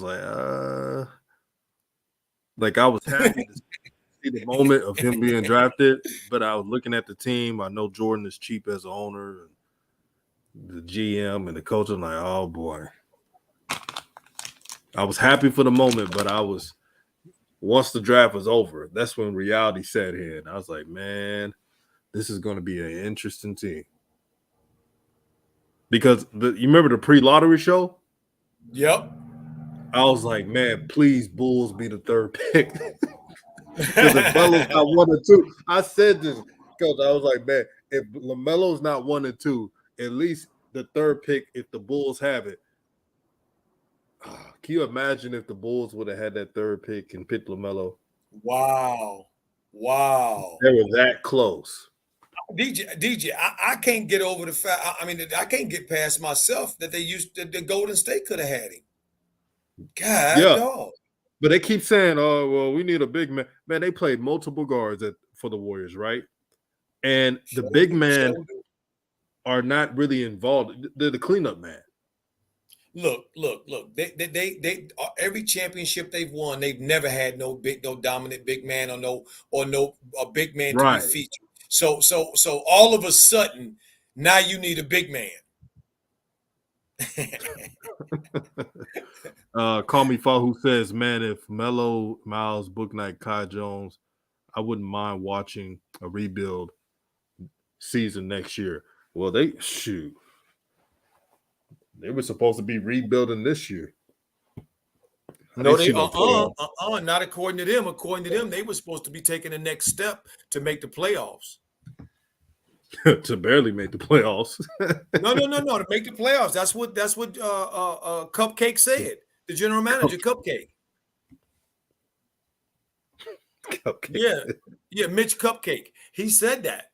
He said that their expectations of playoffs, and many of the players said playoff or bust. That's what they said. He did say it. I can't defend him there. I mean, so to me, that's why JB is doing all this stuff, because of stress, pressure, and I don't understand it because they just gave him a contract, and if they fire him, they're gonna have to pay him out anyway. But it ain't that much money, so it don't matter. So he's covered either way. But again, we heard him when he was talking all that trash about Gordon. I had a phone call today with a friend of mine who is a former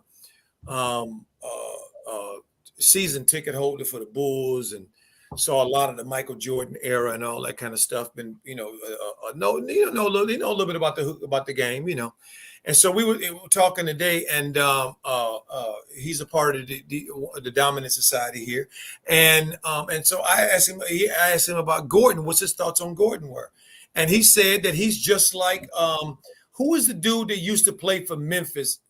That was a part of, he was a member of the Dominant Society, and he got paid a lot of money. He just never worked out.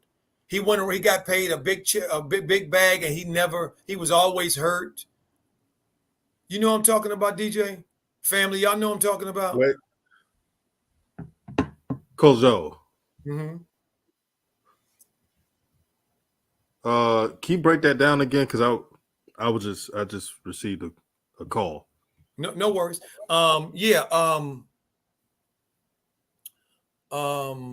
Roy Hibbert. No, not Hibbert. No.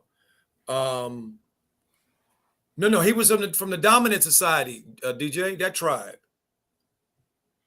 Okay. And he was from Florida. He went to Florida after Chandler Parsons. Chandler Parsons, thank you, QJ. Exactly. Yeah, Chandler Parsons, thank you. Yeah. Okay. A lot of people felt like he just collected money. He didn't play hardly at all. He just found his way out the league, by the way.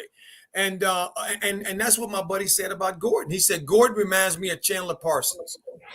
Just collected a check and ain't never did nothing. And I said, well, Mitch Cupcake said that he's the Hornets' best player, and he started laughing. Because I know why he was laughing, because what he was saying is, that's more that game within the game stuff. Mm-hmm. That's why he's there. Man, Coach Joe, that's a great analogy right there. Gordon Hayward is the Hornets' Chandler Parsons, taking all that money. Yep, making all that money and can't stay healthy, always on the bench in street clothes. They ain't doing nothing. They ain't providing nothing. And wait a minute, that's not a foul? Look at Melo. Look how hard Melo goes to the basket, family. Watch this play. Look at Melo going to the basket and contact. So he knocked himself down.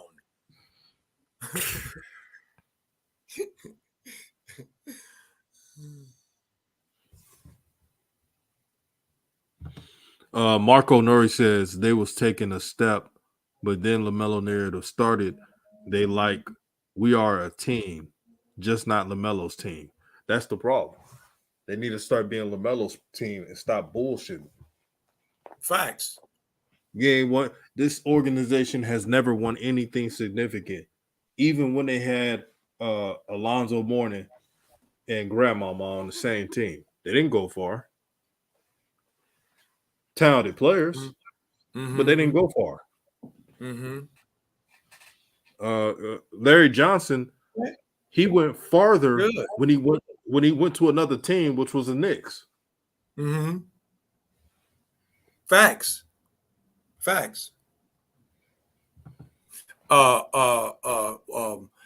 King C said, this is why I said JB has to stay out of the way, but I'm not worried. I know that the Most High is all in control, just a matter of time. Oh, exactly right. Exactly right.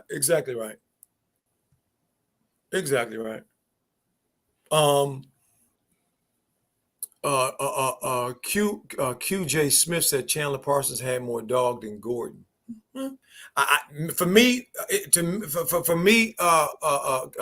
QR, QJ Smith, it ain't even worth debating. Okay, they both was stealing money in the NBA, getting a lot of money to do nothing except sit on the bench in street clothes. So it ain't worth having a conversation about. It's just to point out that the Charlotte Hornets general manager is so delusional, or is he not delusional? What is he telling us when he says that Gordon is their best player, when everybody knows that Gordon is not their best player? Lamelo is their best player right now. Okay. So why is he saying that? Is he that delusional? Does he have dementia? What does Cupcake have? Cupcake. that he's saying this delusional stuff. Why is he saying this delusional stuff? Because he just ain't got nothing better to do? Or is he trying to tell us something? See, for me, I think he's trying to tell us something. I don't think he's delusional. He's trying to tell us what their fan base is, and and the reason that Gordon is there. That's what he's trying to tell you. The same excuses that JB makes up when you hear him talking about Gordon. When every great player, we can go up and down the line with great players. All great players say the biggest skill is availability. If you ain't there, you ain't nothing. You ain't ish if you can't play. This dude is the epitome of can't play. And when he did play, they didn't do nothing. He still was just collecting a check.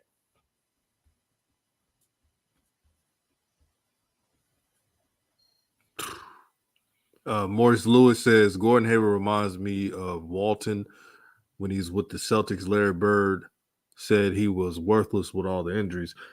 In Bill Walton's defense, even post Portland Trailblazer career, when he had all those injuries, he was more effective than Gordon Hayward. Oh, my stars. It's not even close. I mean, as a passing big man, and just the skill, the mid-range shot, the moves, it's night and day. Night and day. Bill Walton was special. He was one of the few special big men, and when it comes to basketball, he just had bad feet. That's all. But I understand the analogy where you're coming from, Maurice, when you draw that. I hear you, because basically we're just talking about dudes collecting checks that ain't doing a whole lot. Shout out to Maurice Lewis, man. Got some good. Him and Marco Nori, man. They just good comments in the comment section. Shout out to y'all. Mm-hmm. Facts. Joey said, "Game within the game, man. This is sad, but I hope it won't break Melo." Nah, it won't break Melo. Believe you me, he sat and watched what his brother had to go through, so you can believe you me. He know, and JJ ain't gonna let him forget where he's at and what he got to do. So I'm not worried about Melo. No, that's why I wanted that All-Star so bad, family. I wanted him to get picked so bad because I knew that it would change. It would help. Help Melo grow his confidence because it is about confidence by letting him know he's not delusional in any way and how he feels about himself as he just deflected that pass out of bounds because he don't play no defense. And also more importantly, it would signal to the organization and the Charlotte folks who won't come on board. You don't have to come on board. The NBA has come on board. They said he's an all-star. So Gordon can't be his best player when Gordon is on the downside of his career. So you're saying that a Gordon Hayward in his current condition, even if he could play, he's all-star level. So Coach Joe, so far in the second quarter and is winding down, the Charlotte Hornets have given up 74 points. 76. Oh, yeah. I see it. Grayson Allen with the shot. 76. Oh, man. 76 now. I got it. As soon as I said 74, 76. Oh, man, this team. See, so DJ, this is why I said at the beginning of the game that even with Melo having good games and playing well against this team, I wouldn't wager on this team. because I don't know who's going to show up, and look at what it looks like. And I just wanted to point out, family, tonight, to those who to give those who might think I'm a little hard or harsh. I wanted to give you guys some real live of what I see coaching wise, like I did, so I could show you there is another way. I know what that other way is, and I just showed you today when I in real time showed you what he's doing and how it's hurting the team, and what strategies they should use every time, because it's transparent to those who know how to coach. And I ain't the only one who know how to coach. If Ant Learn was on it right now, he'd be saying the same thing. Mm-hmm. Pope, the same thing. Who coaches? Same thing, because it's clear when you got a team. When you're a coach, sometimes you have the bigger team, sometimes you got the smaller team, and you got to play accordingly. You can't just play the same way you would play if you had to, if it was vice versa. You got to learn how to change. You got to switch up, and you got to always play to your strengths, the things that are most easy for your team to do to have success, because the game is about confidence, and your confidence can be blown quickly. Confidence ain't something that just because you have it, you will always have it. That's not true. That's not true. Life can, and circumstance can erode one's confidence. We've seen it to happen to people in sports and in life. We've seen it. See, that's what this is about for me, DJ. What's your feeling, DJ?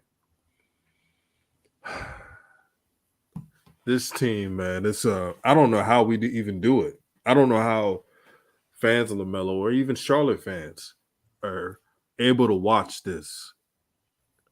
There's a ton of games where we see the Hornets giving up 70-point scores in the first half. 76. Wow. 76, other games 60. I believe 72, right now 72. Mm-hmm. The last time I checked the NBA stats, Coach Joe, there was a point, and it's probably still now, that the Hornets were last in defense. Wow. Yeah, they are. As I pointed out before the game, absolutely. They are. Teams like the Detroit Pistons have had better defensive games than the Hornets. As we know, not the Hornets, but the Pistons lose because lack of experience as well as lack of scores. So it's not really defense. But you got the Charlotte Hornets, who have all that youth. You have a point guard. You don't want to run enough. You want to slow down the pace, but you're still giving up 70 points and a half. How does that make sense? Now, you're going to say, DJ, you're being too critical on the coach. But if this was Greg Popovich or any other coach, Eric Spoelstra, they would have criticized them if they did those same mistakes and winning at the same time. I don't know what's going to happen with the Hornets this offseason, but I say there better be a damn change. Well, because I'm sorry. Go ahead, DJ. Yep. I wanted to finish off by saying, please, if James Borrego is still the coach with the Hornets next season, Lamelo's out of there. I don't see him coming back because you're pretty much telling him, we don't care about your well-being. We just care about everybody else.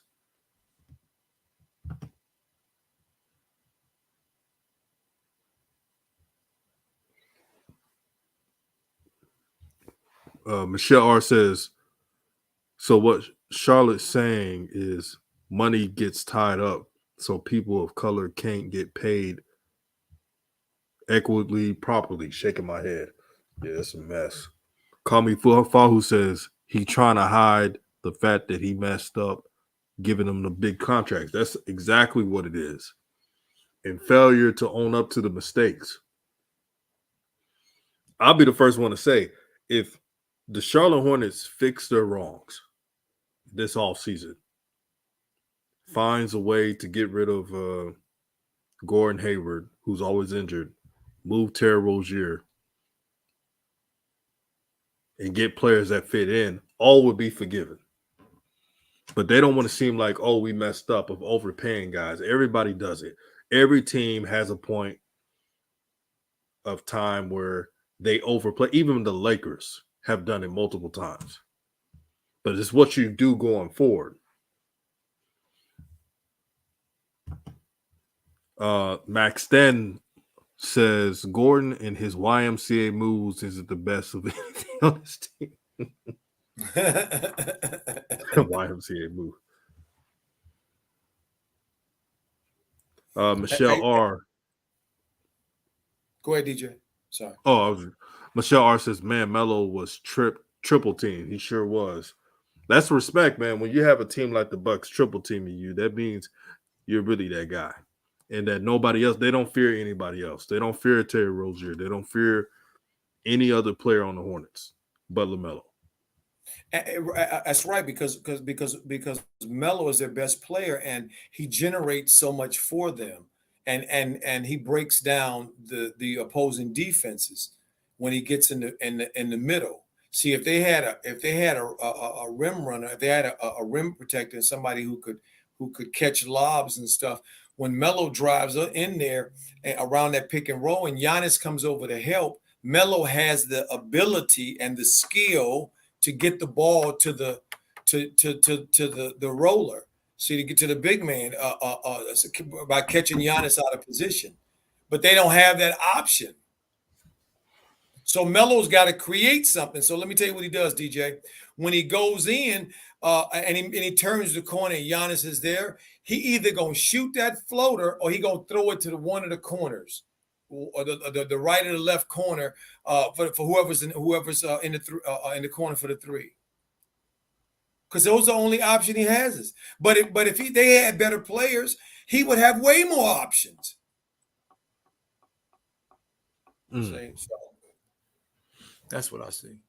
Thunder says this is getting bad. I understand they are contenders, but yeah, this is horrible. I don't care who you play. I don't give a damn if it's the Suns. You giving up 70+ points in the first half. That's trash. They beat this team twice already this year. So it ain't like they can't beat this team. And they beat them in back-to-back games. Okay? Yeah, we're not going to give them any excuses today. No, none. Luke says, I can't watch it. Hey man, I'm gonna watch it even if this team getting blown out. I'm a LaMelo-holic, man. I got. That's right. I got it. And I'm gonna tell you, DJ, I'm loving what I'm seeing from LaMelo. It's a lot of things I'm seeing. You know, as a former coach, I'm seeing growth.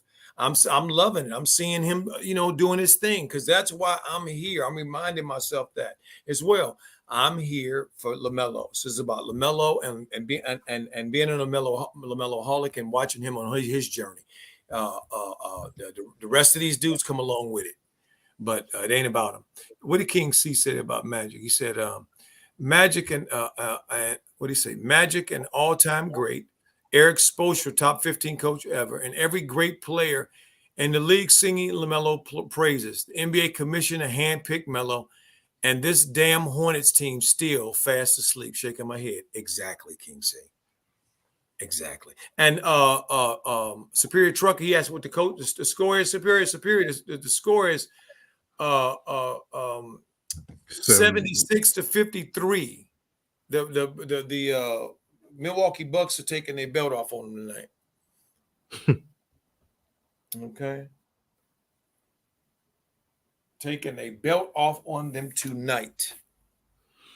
This is a beep whooping right now.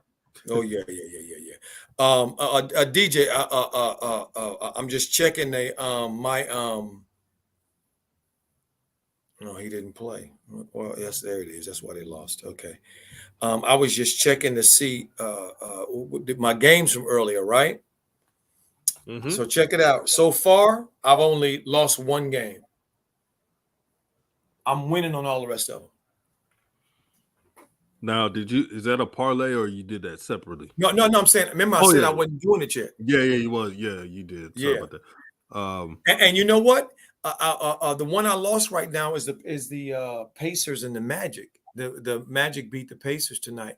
But what I didn't realize, what I didn't know, because I didn't look, is that Malcolm Brogdon didn't play tonight. See, he played last night, or the other night when they won, and that's a backcourt that I'm really going to look forward to seeing next year if they keep them together, because that's going to be a hell of a backcourt. Two guards over 6'5" or 6'5" or bigger, who can guard and defend, and who are both low key type dudes, but team type dudes. Halliburton and Malcolm Brogdon. And if I'm not mistaken, Malcolm Brogdon is one of the few players in the NBA that's not an all-star, that's a 50 40-90 guy, which is 50 shoots 50% from the field, 40% from the three-point line, and 90% from the free throw line for the season. That's a rare company. So they're gonna be good, and they didn't play. So if I'd have known he wasn't playing, I wouldn't have picked the Pacers. I would have picked Sacramento at home. I mean, the Magic at home, because I know how they've been playing at home. So you see what I'm saying. So I'm really happy and inspired by that DJ, because it looks like my instincts are working. I like that. Hey, Coach, did you see the Timberwolves and Cavs? Yeah, I put down I remember I said the Timberwolves. And the Timberwolves is kicking their butt 116-108. Man. And you know what? And DJ, you know why I put them down? Why I thought they were going to win? I can tell you my logic. It was just a feeling. Cleveland is hurting right now without Garland.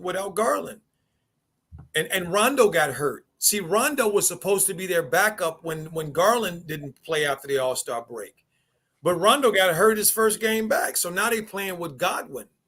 Godwin can get you some good play. He can play well for portions of a game, but he can't carry no offense. He can't quarterback no offense all game long, and especially against a team that has their team, that has their guard. So I knew that was going to be a problem. Same thing with Phoenix. They're missing Chris Paul and Payne. If Payne was there, then they wouldn't lose that as much. But Payne and Chris Paul out, they're going to lose a lot of games. Watch. They've already lost 2 in a row, the first all year. And for those who are listening, man, that's how you, like, if you're going to do sports gambling, that the injury report is your friend. Facts. Knowing how a team plays, the history of the team, go back and look at the previous matchups. They see how they fared. If it's a team that you've seen play before and they're playing again, there's answers to every statistical data out there. You just got to look for it. Right. And if you're a math person and you like analytics and you're a math person, then as DJ was just saying to you, there's all kinds of tools and information out there for the technical side, for people who are analytical. Absolutely. And for those that are like me, there's plenty out there as well who are less technical. Not that we don't rely on techniques, but less technical and more visual. See, so like right now, DJ, the Heat. I had the Heat. I knew Chicago after I saw them struggling the last game. I knew that when they were playing the Heat was going to be very problematic for them, very. And it's proven to be. It's 91-67 with going to the fourth. Luck says, look what Luck says. He said, "That's me. That's my job. Data analysis." Well, Lux, you would be great at it then, Lux. And I want to talk to you because we could probably put our heads together and really kill this thing. See, DJ, let me tell you how crazy this is. I came up with this idea. Came to me to do it a certain way, right? And but as doing my research, I found out that doing it that way is the casino, the bookmakers wouldn't like it. So if you do that and they find out you're doing that, they would kick you out. I was like, wow, okay, thank you. It just showed me that I was on the right path anyway in my thinking. Hey, Coach Joe, I'm gonna take this call real quick. Can you hold the chat down? Go for it. So family, what's up, nephew? He said, where the hell is Book Night at? Rather him playing backup PG than the scary tooth Terry Ferry. Facts. Okay, we back at the half, family. Looks like they're getting ready to tip it off. I'm not tip it off. Getting ready to inbound the ball here to either continue the onslaught or wow, look at all them fans that left the ball for the game. Wow, all them seats were filled.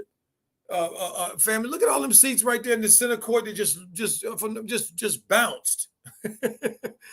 Wow, I guess Milwaukee fans don't want to see it either, huh?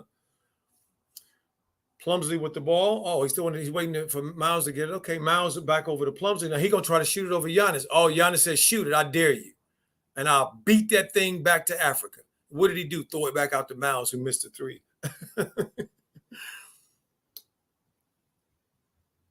Bobby Portis for three. Terry with the ball. I see that. Oh, wow, I see. So Terry gonna run the point now while even Melo's in. Okay, let's see what Drew lets him do. Okay, what did Terry shot the three? What happened? Nothing. Okay. Here comes Giannis right down the back down memory lane. Boy, that paint is memory lane for Giannis, isn't it? He just took a stroll back down memory lane, right there to the basket. Caught clumsily sleeping, and just missed the layup because I can tell they not. Look, I can tell the Milwaukee Bucks right now. They are not into this. They are really going through the motions right now. They are really going through the motions. King C said, "Fans just getting something to eat." LOL. Swab, Smooth Goat said, "Well, swam his ass back to the Hornets." Lux said, "I have a whole spreadsheet." Cool, Lux. I like that. I like that. Yeah, we need to talk about that. We need to talk about that, Lux. You know that we're gonna do a show about it. You know what I mean? So we can share some good information with the family, right? You know what I mean? Because it's tough times. Inflation is hitting right now. If you're in your grocery stores, you're noticing the things in the grocery stores are higher right now. Fuel is higher right now. So we can all use a little. Everybody could use a little more, right? Melo over to Plumsley. Giannis has 17 and 11. There's Miles. What is Miles doing? Miles just dribbled the ball off his leg and it almost went out of bounds. He saved it, but it's only 7 seconds in the shot clock. They just ignoring Melo all automatically. The dude who could play who was playing the most. Look how they're just ignoring him on the floor. Y'all watching this? Like he's not even out there. They didn't have 4 possessions and he ain't touched it. They haven't looked for him one time. They just playing without him, with him standing on the side.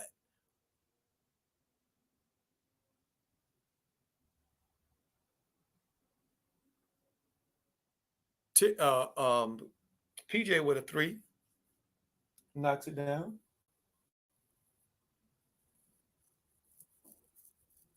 Bobby Portis from 3. 84-56.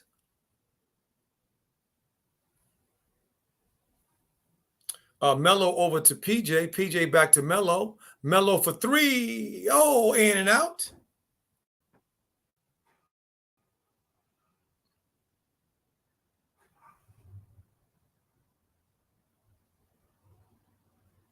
Wow, good defense the Hornets played there. Melo and Plumsley stole the ball away from. Oh, nice, Melo. Nice pass to Miles Cutting. That's what you do when you play with a guy who can pass you the ball. You get to the open spaces and in his sight line, and he'll give it to you. 84-58. The Hornets just Milwaukee just throw the ball away. Plumsley won't get a ball to Melo. Melo is standing right there asking for it, and he wouldn't give it to him. That's how it is. PJ knocks down a 3, cuts the lead to from 61 to 84.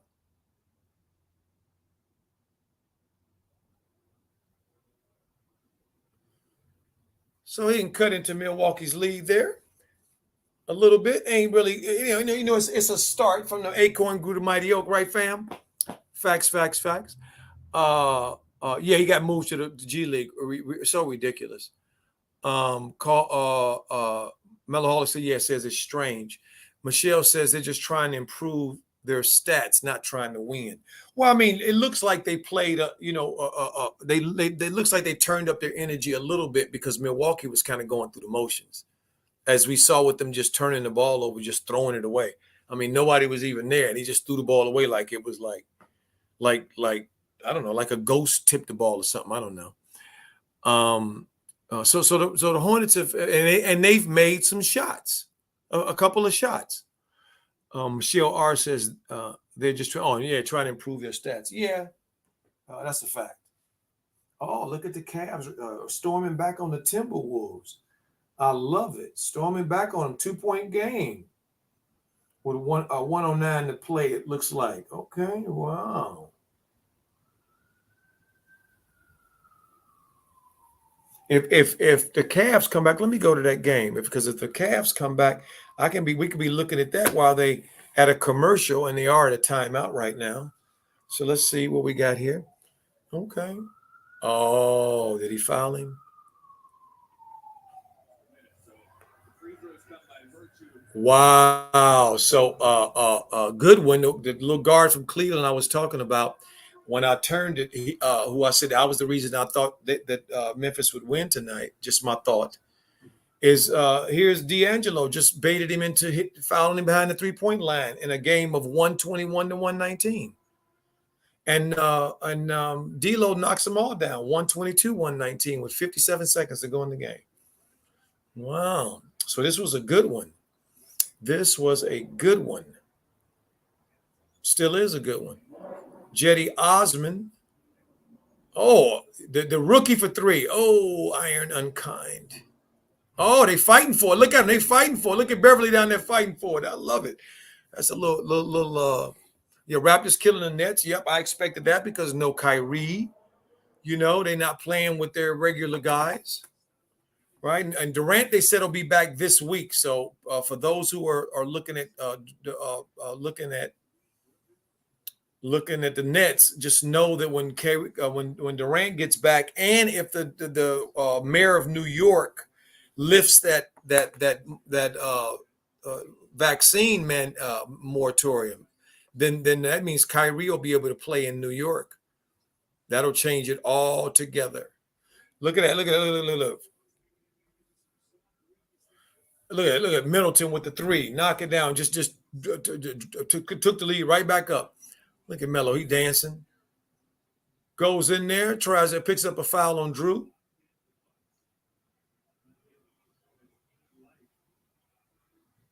King C says it's getting a little better. Need to get it to within 15 before the 4th. Yeah, that would be that would be great if they can get it to within 15.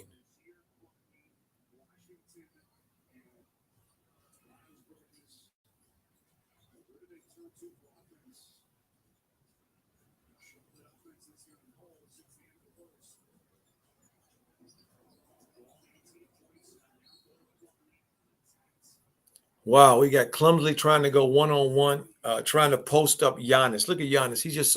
He's perturbed at that call. He's like, you got to be kidding me, right? You got to be kidding me. So you go at 87 to 61 with 8:40 to go in the third. You have really got to be kidding me that the Hornets have an offense that says they should throw the ball in the Clumsily posting up Giannis so he can get to the free throw line potentially. Wow. That can't be. Luck said the Hornets won over the Raptors was a fluke. I don't think it was a fluke. I just think it was, a confluence of things coming in. Hornets finally getting some rest. Toronto on the road. Toronto feeling confident that they can beat this team because they beat them before, comfortably at home and on the road. And so they just kind of, mailed it in. Ooh, Melo just taking a mid-range, showing the mid-range jumper, showing the mid-range, taking Drew off the dribble, showing the mid-range. Look at Plumsley stealing the ball, but who gets it back? Giannis with them long arms and long legs to Middleton on the Middleton with 364 to 90. If the Hornets can somehow get this back to They can get it to 15, maybe in this quarter. They can maybe make a run. Not giving wide open shots to Porter in the corner. They can't do it that way like they just did. I mean, there was no reason for Porter to catch that ball there and shoot it wide open. None.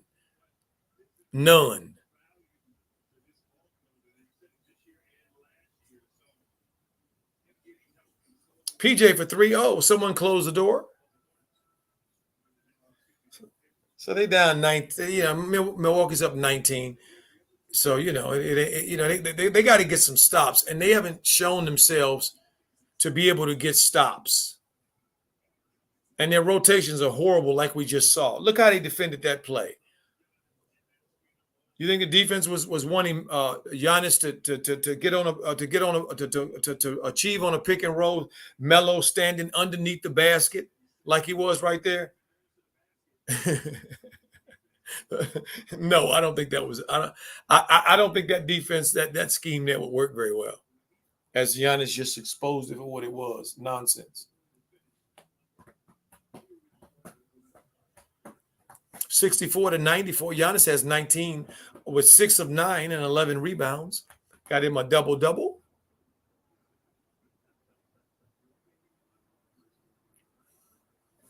$7:30 to go in the third quarter.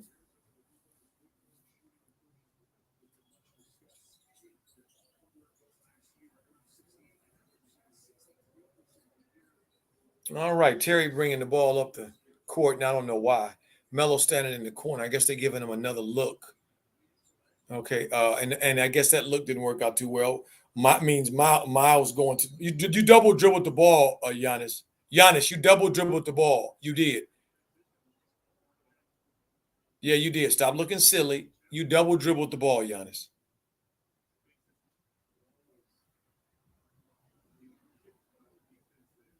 Oh, Giannis said the ball was kicked. Where if the ball was kicked, it's amazing that Giannis was able to control it like that. That's why the referees don't believe it was kicked. There's Terry with the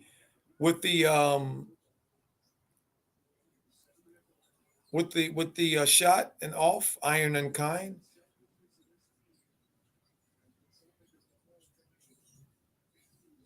$96-64. Giannis with the 3. Oh, that's a brick. Drew Holiday with the 3. Melo gets a rebound.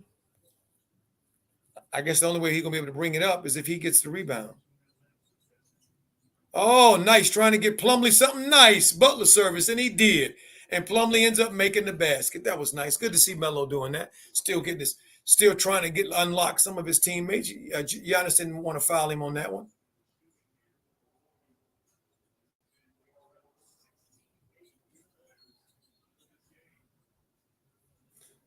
That was a Giannis just shooting. This is one of the first games that I've ever seen Giannis play, I must admit, where I've seen him not engaged more than he's been engaged. You know, this game, especially this third quarter, it seemed like he kind of not there, like he always is. I know it's hard to get up for every game, and that's certainly something to consider. You know what I mean? With Giannis, and also this Milwaukee team. You know, usually championship teams that win a championship, rarely do they come off of a championship season picking up right where they left off. It normally doesn't happen that way. It's usually a letdown. You know, it's hard for all of the guys to look at Giannis. He's improved his free throw shooting so much where now he's getting bounces. Wow, that ball hit the iron and bounced in. He had English on it enough for it to bounce it in. Wow. Looks like Melo's going out of the game. I saw him walking to the past the screen. I don't know, but it looks like it. Max said Giannis is in cruise control. Yeah, he's in cruise control. Yeah, Melo's out. He's sitting out over there. Okay.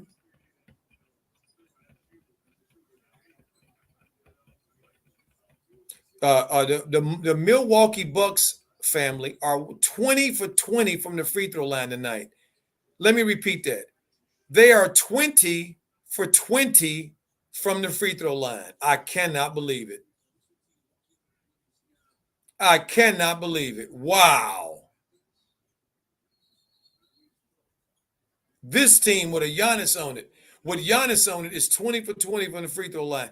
With as much usage as Giannis has and as many times he goes to the free throw line. That is really amazing.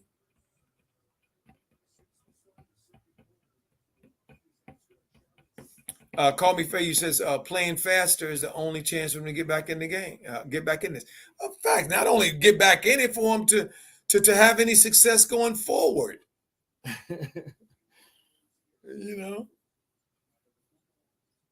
Wow, it looks like my. Let me see if my see what the Minnesota thing looks like.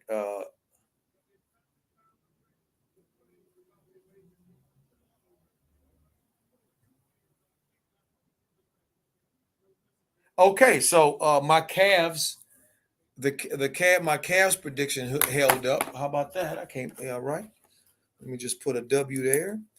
So the Grizzlies look like they handling business. Oh no, the Spurs didn't cut that lead in the 3rd to 5. Okay, but it does look like the Heat are gonna win, but I'm not gonna put it down until they win. So Timberwolves. Okay, let's put a W there. Okay. Timberwolves, check. Okay.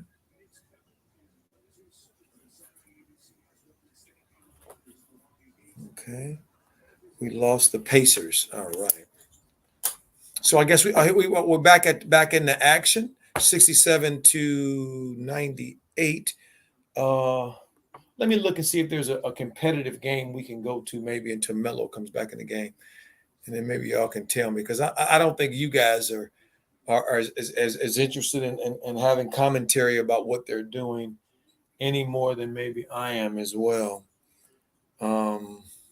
How about the Grizzlies and San Antonio? It's 85-92, and Ja is playing out of his mind right now.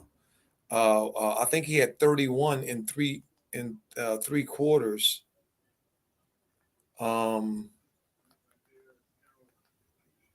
Earlier, I thought I saw, and if that's the case, he's having himself quite a game.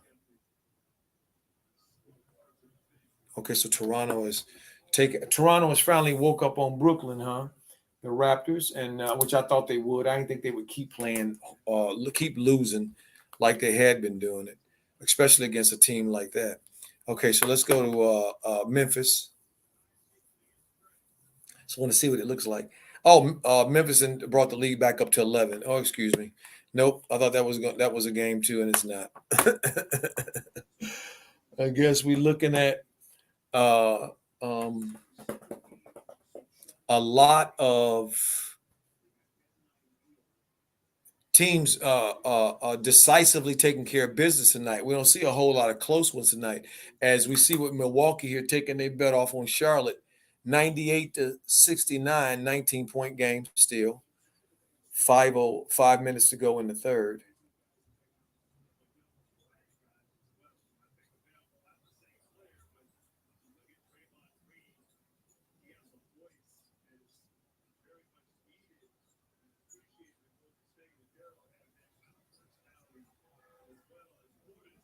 Portis knocks down another basket. Milwaukee, the first team to 100. First team to 100. How about that?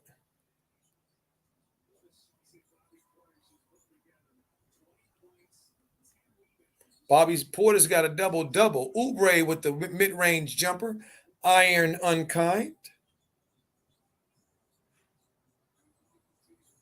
69 to 100.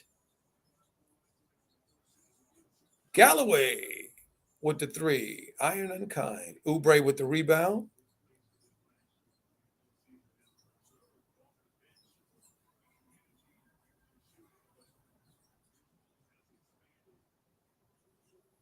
Milwaukee back the other way with it. 69 to 100. Coach Joe.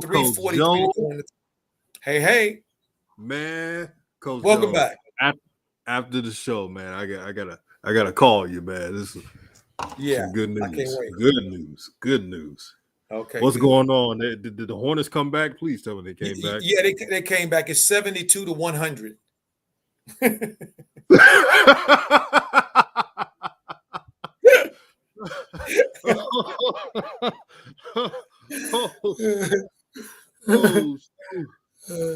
Oh man.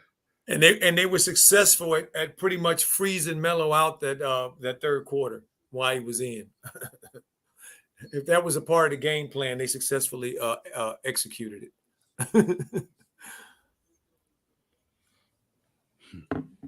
Giannis and Melo have the same minutes played. Giannis has 2 more points and 13 rebounds as 4 for 5. Rozier has 6 assists. Melo has 3, and Melo should have as many assists as Giannis has rebounds. That's why it's a blowout. Marco, JB's pretty much saying, "Oh, Lamelo, you're not going to get your stats in this." He's coming back in. Oh, he is. Right now. Oh, yeah. Anthony Tillery says, "LOL, coach, change the channel on the Hornets. Hornets management should be ashamed of themselves." Oh no, they should be. They should be. Yeah, we went over to peek at the Grizzlies to see what they were doing. Looked like that San Antonio had cut the lead, and when I got over there, DJ, Grizzly had already put it back up. I'm like, okay, never mind. I'm not gonna switch one blowout for another one, especially when Melo's playing. Coach Joe, I don't care how good these so-called the Bucks are.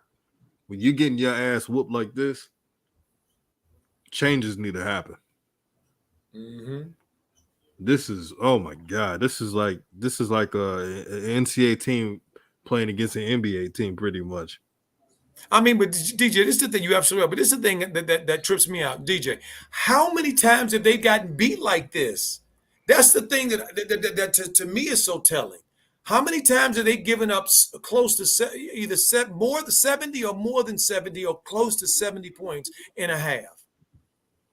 It is their defense, DJ. They don't play any defense. And you can't outscore people all the time. And to your point earlier that you made, and we have been making here, is that it's a mad dash to the finish line. And a lot of teams that are better than the Hornets, talent-wise, have turned it up.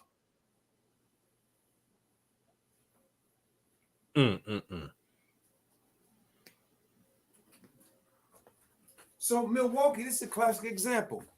How Milwaukee, the first time they talking to Dennis Scott talking to Melo. Let me see. I always knew myself, but I definitely had a great weekend, and just being there was a great experience. Now the second part of the season's here. What do you guys need to work on to make sure you have a good playoff push? Probably just finishing games. I feel like we need to finish the games, get the win at the end, and just go on to the next one. Speaking of the next one, you come here playing against the Milwaukee team, trying to win a championship. Right? How do you measure you guys against them tonight? Yeah, you just got to come out, compete, try to get the win. And defensively, how many stops you guys need to get you to get out running, get y'all the alley game going? Right. Definitely got to get stops. Like I said, stops lead the offense. So definitely gonna try to stop him. Appreciate you. And sir, likewise. Y'all hear Melo there? Could you hear it, DJ? Oh yeah, I can hear you. That was good audio. Could you hear Melo? Yeah, man. He said it. That simple thing he pointed out is the Hornets' problem. They don't know how to finish games. Right. And like he said, they don't get enough stops. No. Young teams have to get runouts. They have to get fast break points. They have to play fast because they can't play in the half court with the same amount of efficiency. They don't have the discipline for it. It's not going to happen. But Coach Joe, they told us that Lamelo doesn't care about defense. But here you're listening to him mention the importance of defense. Wow. And we see him out there playing it. Okay. Maurice Lewis says coaches usually get fired with these types of losses. You are absolutely right, Maurice. Usually. Teams with sense do it. Melo is the 4th most searched point guard since the All-Star game by Google. Steph, James Harden, Ja, and Melo, and then Luka.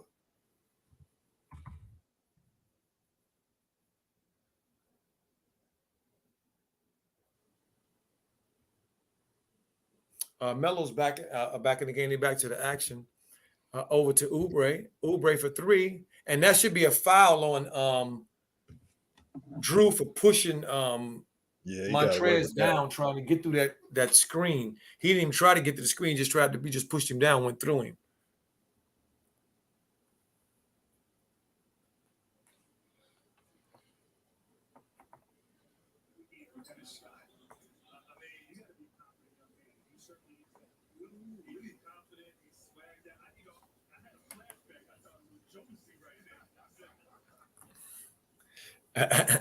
You know, one of the things, family, that in blowouts like this is kind of nice, is that when you have games like on NBA TV like this, is some not of the usual corporate dudes who have come in and just going for the most part spew corporate stuff.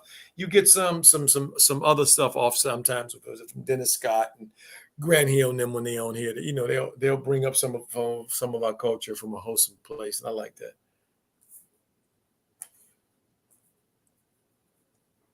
102-76. 2 minutes to go in the third. Look at Thor trying to do his best to guard Giannis. Wait a minute, he did guard him. Made Giannis throw that thing away. I mean, made him pitch it, and then they on the run. Look at him running again. Look at him running. Oh, look at Melo. Oh, look at Melo. Did y'all see that? He put it behind his back. He just did a Jamal Crawford. And dude fouled him and he didn't even call it. God damn it.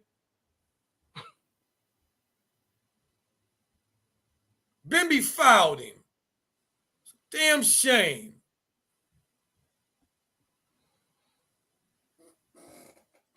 Such haters. Yeah, that was clearly a foul, coach. Clearly a foul. Just because and I'm a veteran, I would have fouled him too if the young man was making me look silly. But the referees shouldn't be biased in that. And the Bucks did the right thing to foul Lamelo. I'm gonna tell you why, Coach Joe. They know, and looking at the scouting report, that Lamelo doesn't get any calls. Right. So like, well, we might as well foul him. We might as well get handsy with him because they're not gonna call it. Facts. And Adam Silver, yes, I'm saying it. I know he's the boogeyman, but Adam Silver, you got to be smart, my brother. You have a young star in LaMelo Ball who is outselling a lot of players in the league. You got to make sure you protect your stars, man. You don't want these players beating up on an asset. Yep.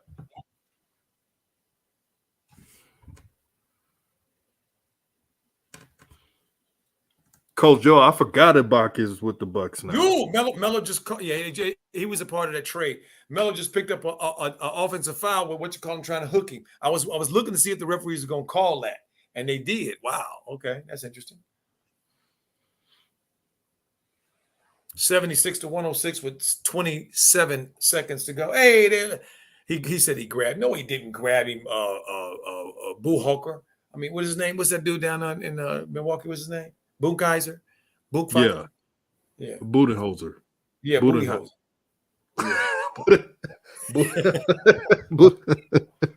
No, it's Coach B. We're going to say Coach B. It's Budenholzer. Nice pass. Knock it down, Thor. Knock it down, Thor. Oh, shucks. He tried to. Charlotte Hornets, since you're getting blown out again, shouldn't you put the young guys in the game with LaMelo? I don't think they brought any other than Thor. DJ, I don't think they brought any other than Thor.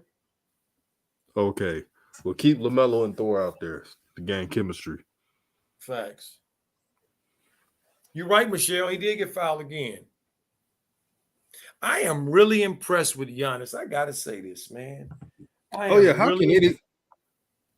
am really impressed with Giannis improving his free throw shooting. He went from being a laughingstock in people stadiums counting, okay, to now people just treating him like everybody else.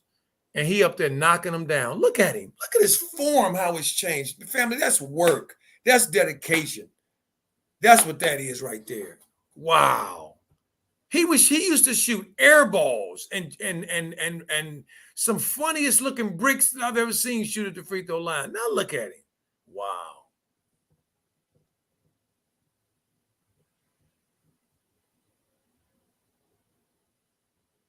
Look at his form. His form is nice. And just I want to just, for those who don't know, that's okay, Thor. Nice try. He didn't make it. Just rebound the basketball. There you go. Y'all got the possession back.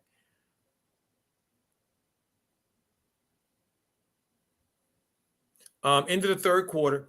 One of the reasons it's hard for some of the big guys to shoot free throws is because their hands are so big, many of them, that the ball is too small sometimes.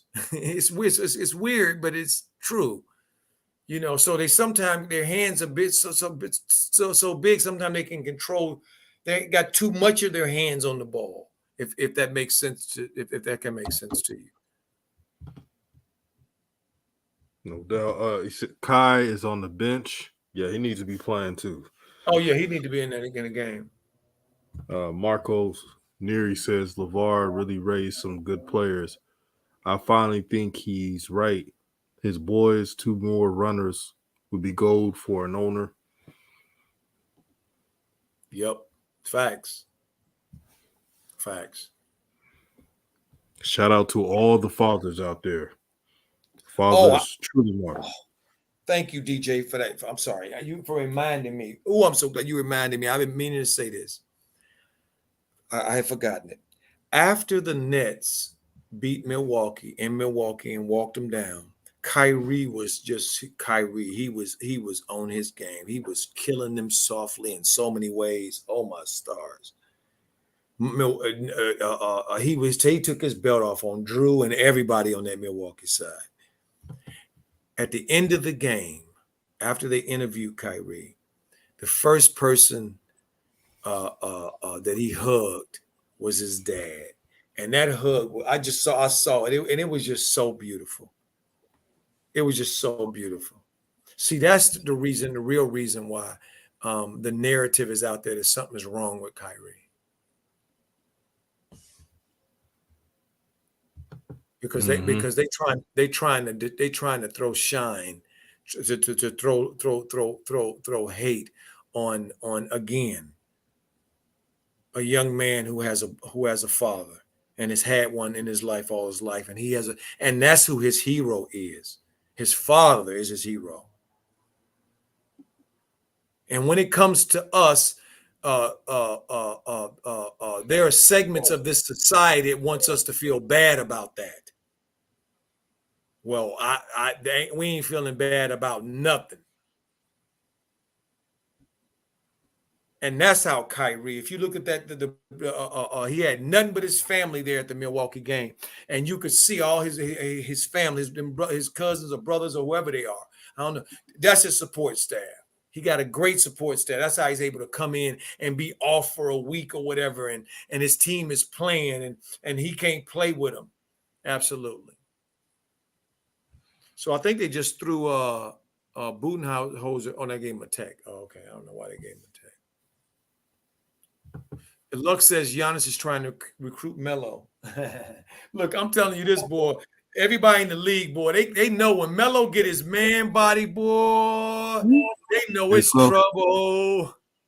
It's gonna be trouble in my Birdie Mac voice. Yeah. And you know what we're gonna be doing on the show? We're gonna be like Dollar Bill from Players Club. We're gonna be like money, yeah. Because it's gonna be money. When you get that man body, it's gonna be money. Money, that's right. Yeah. Absolutely. JB's fussing at Lamelo. Huh? Wow. They said JB is fussing at Melo. I saw it. He put Melo back down on the bench. But he don't get that same energy with Terry Rozier. Oh, hell no. You get hit up beside his head if you do that. Yeah, he may be a fool, but he ain't stupid. Yeah. He don't want to He's like this. He looks at Terry. Terry, how can I say this? I know that you messed up on a play, and Terry gives him a grimacing look, but you will still stay on the court. That's all I wanted to say. That's all I wanted to say, Terry. Terry, you're going to get all the minutes in this game. And so, family, this is what we're looking at, DJ. Melo's played 26 minutes. Terry's played 29 so far. PJ 27. PJ 27. Melo is 8 for 16 from the field, 4 of 8 from 3 rebounds, 2 assists, and 22 points. The only play on the floor that's made 8 points, and his butt sitting on the bench.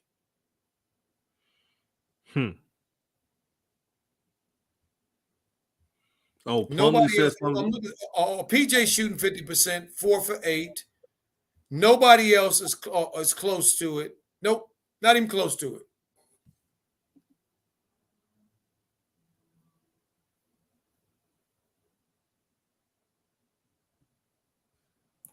$81 to 111 with 10:26 to go in the half.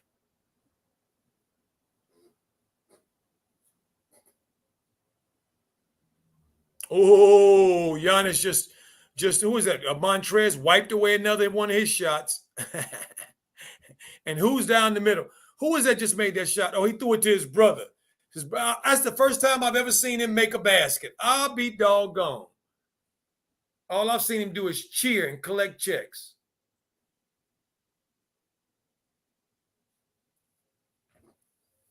And be in commercials.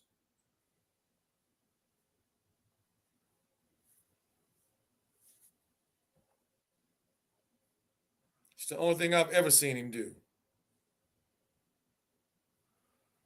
So I'm glad to see he can play. Wow, look at it. He almost overran the basket. I'll be doggone. Oh, make sure to donate to Coach Joe for spitting his wisdom. I'm going to be very excited, Coach Joe, when we do the post game, post game and sports betting. Yes. I'm talking about later on. Yes, yes, me too. I'm looking forward to it as well. So we can put out, all of those who are interested. We can put our minds together. We can use synergy. The more, right. This ain't nothing but a man-made thing that was made. Okay, this ain't no magic. Okay, it's just a man-made system that men created. Okay, so how it works, it's other men and women can figure it out. You know what we're saying. It's going to be one of those shows where we all learn the ways of sports betting, man. Even me, that's but I'm be listening and giving my opinion too, because we all know something about sports. We all know what works and what's not. You don't have to be a genius, to be honest. You just got to use common sense. Facts. So I'm gonna give you examples. And also, DJ, you also have to do this too. You also have to. In order to be successful with this thing, you got to know your own strengths and your own weaknesses, because you got to be your own. You got to be your own coach. You got to pull yourself back. See, you got to be your own boss, your own internal stop. Mm-hmm. See, not me or nobody else. You got to be there for yourself. Nice free throw, Thor. And one of the things I've learned, I'm starting to learn about sports betting, because I'm still new to this, is don't be trying to place bets on tricky matchups. Stay away from it. Save yourself from that. Mm-hmm. Now, if Coach Joe would have betted that game against the Pistons, he would have won a lot of money. See, he wrote it down. And he mentioned this earlier on this stream. He made a prediction in that game, and he actually picked the Pistons. Matter of fact, he called me and told me that he was going to pick the Pistons to win this game. He's like, DJ, I have a funny feeling that Charlotte is not going to take them seriously. And you already know how Charlotte is. After they win really good, they lose a game that they never supposed to lose. You know what? Coach Joe was right. You're not going to be right all the time in sports betting, but if you got those instincts, you could go a long way. Facts.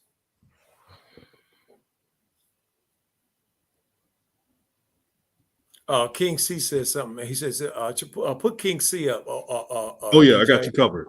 Check that out. He says, and I quote, all this time, and Lamelo still don't have his number one. Pop quiz, DJ Coach Joe. Which jersey will be more important to Lamelo? Number 2, that he has his rookie accolades, or number 1, that he's had his championships? Number 1. Number 1. No matter what he has done with number 2 and winning rookie of the year and going to the All-Star game, I tell you right now, if LaMelo switches his number to number 1 for next season, everybody's going to buy his jersey. Did you know I have not bought LaMelo's NBA jersey just because it's number 2? It does not look right. I bought every other jersey, but I have not bought that one. I've not bought the Hornets one just because of that. Because the LaMelo I know is when he has number 1. I don't know that number 2. I don't know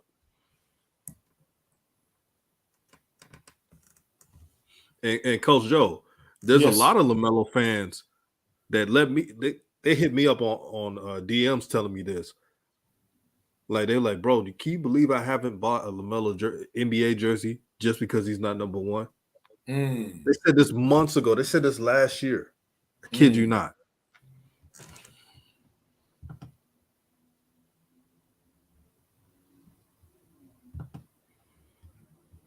And you know what's so dumb about the Hornets? What's that? They're so selfish in trying to control a situation that they're screwing themselves with money. The organization would have had more money. Yep. If LaMelo was number 1. Yep. Well, look at Lewis. He says, me too. I'm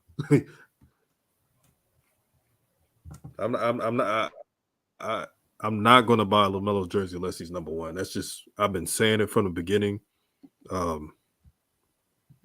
Because it'd be a waste of time. I have a feeling that he's going to change that number one of these years, hopefully next year.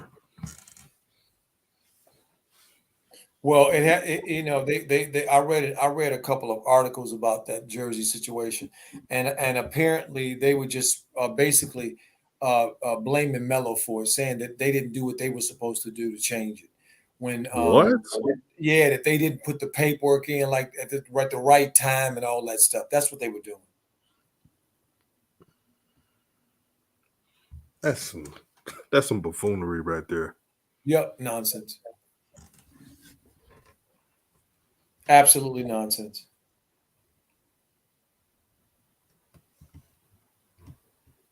Oh yeah, I saw that tweet that LaMelo posted. Let me find it real quick, OG, because LaMelo had something to say about. I don't know if he deleted it, but he had something to say about that jersey.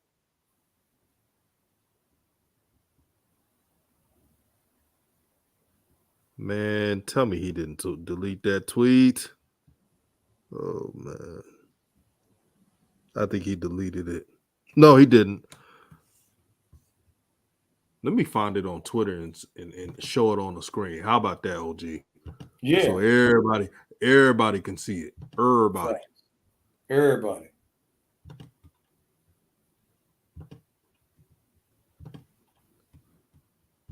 Terry Rozier, I see that he's been playing, Coach Joe, even in bad games. Yeah. I told you, he's the new Tebe. Rewarding bad play, I see. No, picking a dude to replace Melo, to take his minutes, to take his shots, all of that. And that's why he's still in the game.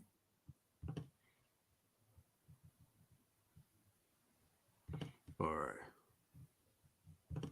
Instead of the 20-year-old all-star. All right, this is King Let me know if you can see it on the screen, Kojo. Yeah, I can see it. All right. All right. So Lamelo right there said, sadly, number 2 still, but it's 2/22/22 on a Tuesday. We tapped in. This is the only day I like being number 2. Let me go back. There it is. This is the only day I like being number 2. For real, blessings. There it is. Again, I was like, this is the only day I like being number 2. The number doesn't fit. The number doesn't make sense. Shoot. Sing it, DJ. Let me see. Let me look at this. Let me look at the scores. I want to see if any of them have come in. Oh, they're showing the one I wanted to see. I just wanted to see this one. Oh, look at Ja. Oh, my stars. He dunked on Poto. Oh, my stars. Wait till y'all see Ja had 52 tonight. Woo! After having 40-something. Oh, look at that show. Oh, my God. He put on a show.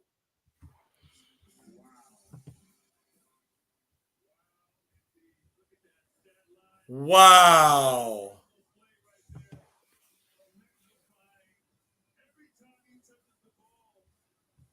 Only 4 threes, 4 of 4 from the 3-point line. Wow.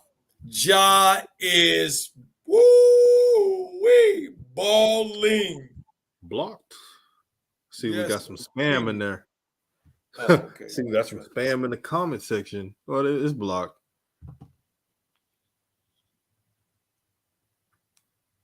Okay, let me see here.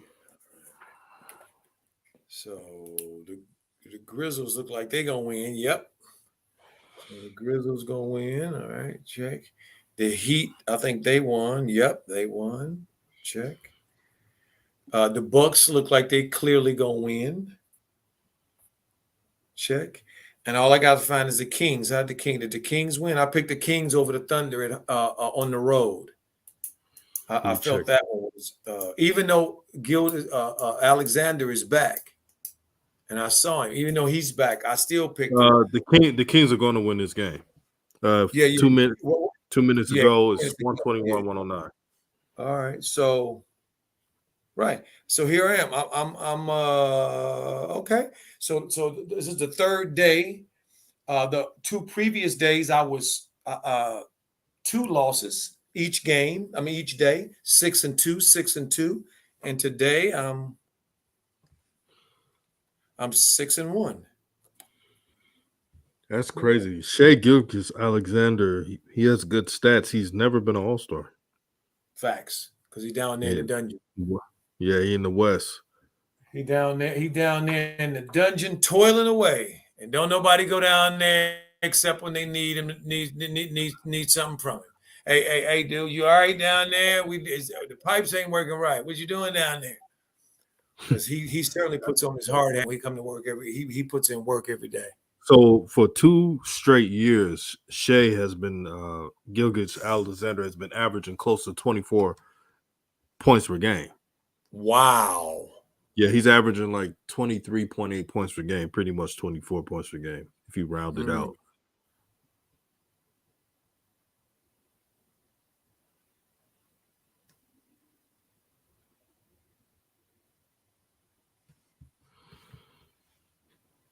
This team is so horrible. Even without Melo on the floor, I'm looking at it right now. The team they got on the floor. What is it they get out of all that passing the ball around and moving everything? What did they end up getting? Montrezl Harrell shooting a 3. You rotate the ball all the way around for Montrezl Harrell to shoot a 3. Oh my God, this is too comical. All right, King C says Ja can do that because he has a coach that believes in him. Just look how fast Ja had developed in the right system. Yeah, coaching matters. Shout out to the Memphis Grizzlies head coach for believing in this player before it was even popular too. Well, I want to say this, DJ. I don't know if Taylor has been there with him the whole time, that coach, but I know that the organization was behind him Right. from the beginning. From the beginning, they were behind him. Okay, so that matters. So that's right. The question of the day on NBA TV is, will the Hornets qualify for the playoffs? 56% say no. Yeah, that's about right. No, I can tell y'all tonight Melo's mad. He's shaking tonight. Tonight them legs are shaking. Okay, that nervous energy is over there tonight. He mad tonight. He ain't tired. And they letting Giannis's brother get off now. Look at him. Look at Giannis's brother smiling at him. Look at my big brother. He got him a couple baskets. All right. 123-94.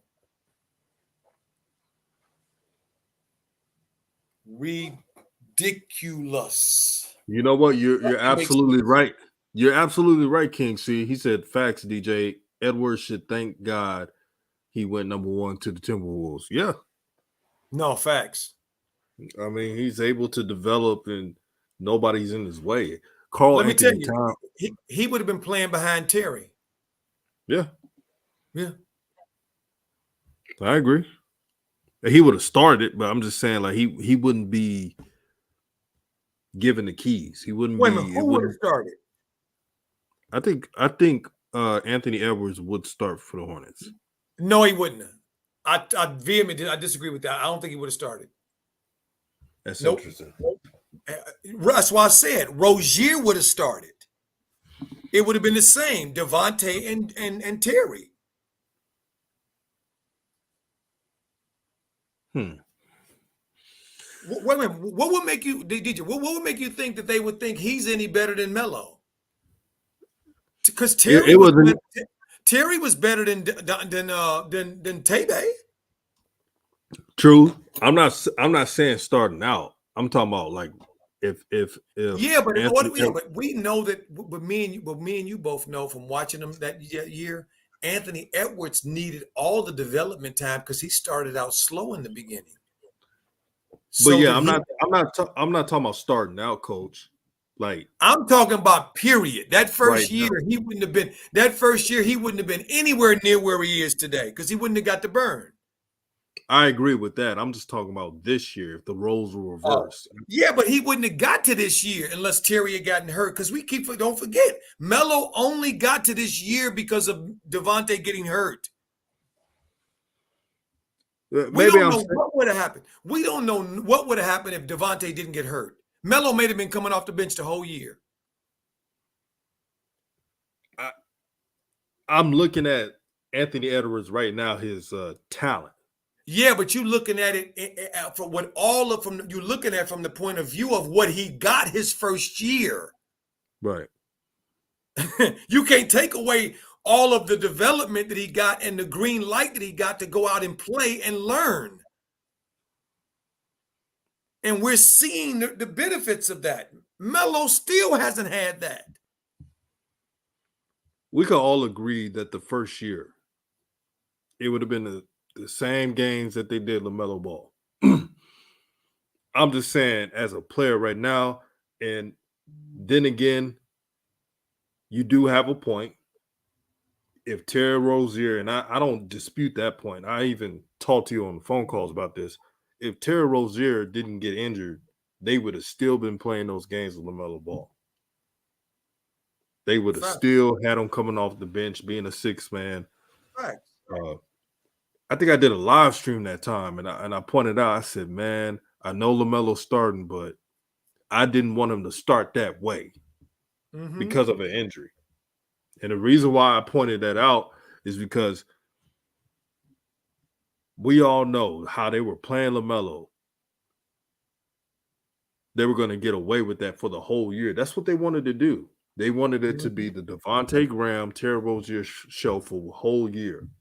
And then once LaMelo showed them even more that he was that guy, What did they do when everybody started coming back?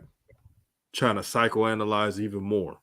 Because he had that stretch where he was taking a lot of shots. He was doing his thing. And then when they came back, they messed the whole flow up.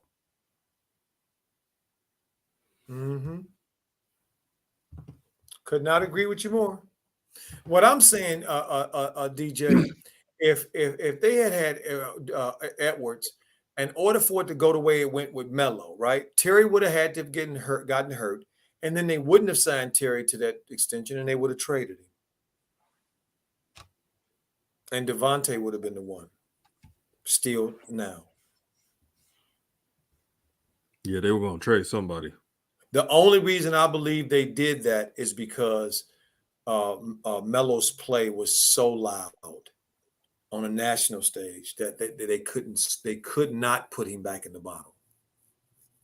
Because if they did that, that would have been a horrible look on the Hornets. Without a doubt. And I don't think Anthony Edwards has as many tools as Melo has and had at that point to be able to put up all of that resistance against them. It was more than just scoring. His passing took them by storm.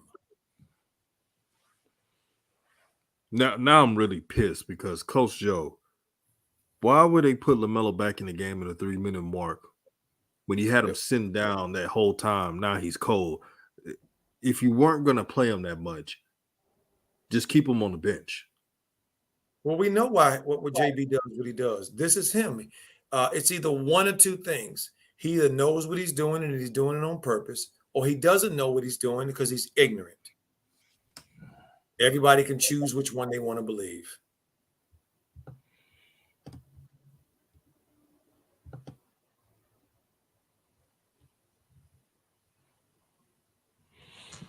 $120. The Hornets gave up another 120. It may go 130 plus by the way it's going.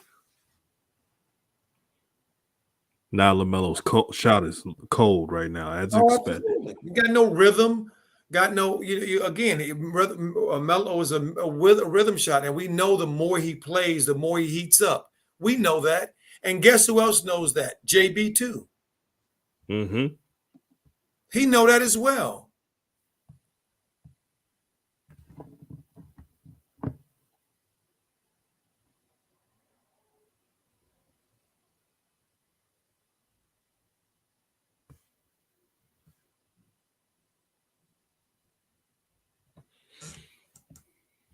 James Juan Borrego.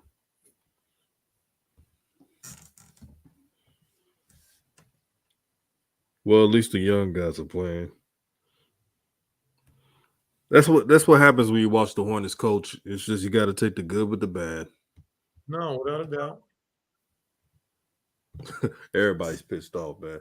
PJ for 3.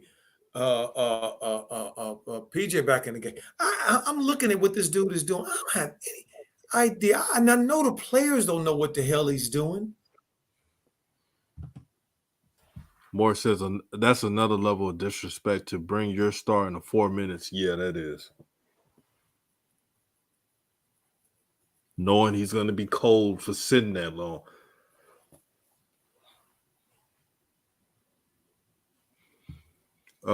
SC Base says, DJ, are you opening the stream tonight?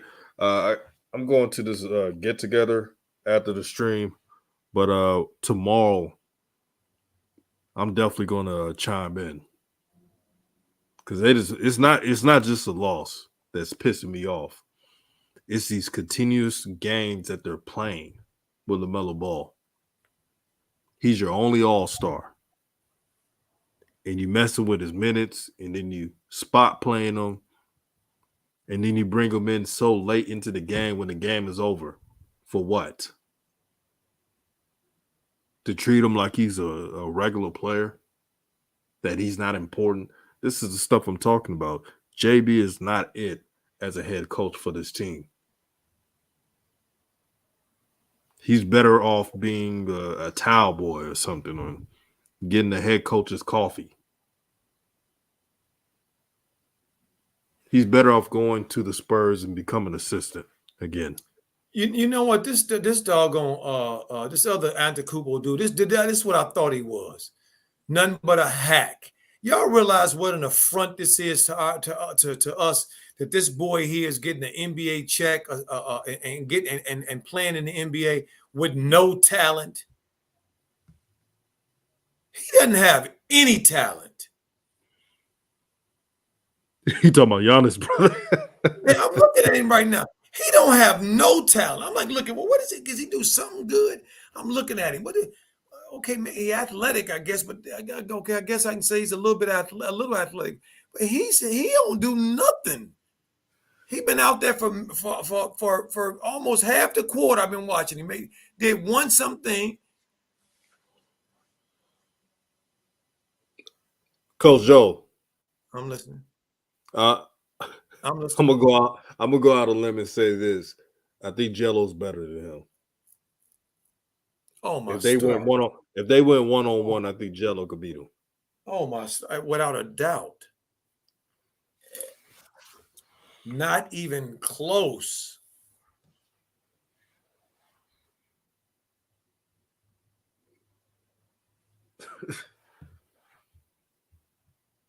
SC Bay said his brothers are garbage. I can't disagree with you there, brother. You're 1,000% right. Moore says 0. Yeah. While Jello is struggling with talent to make it sad. To get a player like Giannis's brothers on to an NBA roster, you have to be like a superstar, like on Giannis's level. And that makes sense. If Giannis was just like a regular all-star, his brothers would not be on the team. No, his brother, no. Now, the one that was on the Lakers team, he was a project because he's very tall. He was a project. He's, tall and athletic. And so I watched him a little bit. I could see why they had him on there. But this one right here, nah. I've been watching him too long being over there. This ain't nothing but just some nepotism crap right here. That's all this is. Throwing Giannis a bone.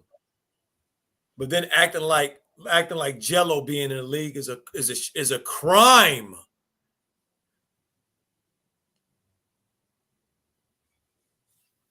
A damn crime. And shout out to Kai Jones for making one of his free throws. Let's see if he can get another one. Mm-hmm. And he made the second one. Good job. Yeah, he made one. Nico Savage says Jello is better than a lot of NBA players. Morris says Giannis, all brothers are trash. But Shell R says, hey, that block was better than Plumlee, the $8 million man. You ain't lying about that. Sure was. He got a little. He just went down on the arm, but he at least tried to meet him at the top. So that's the only thing I've seen with this dude, that he's athletic.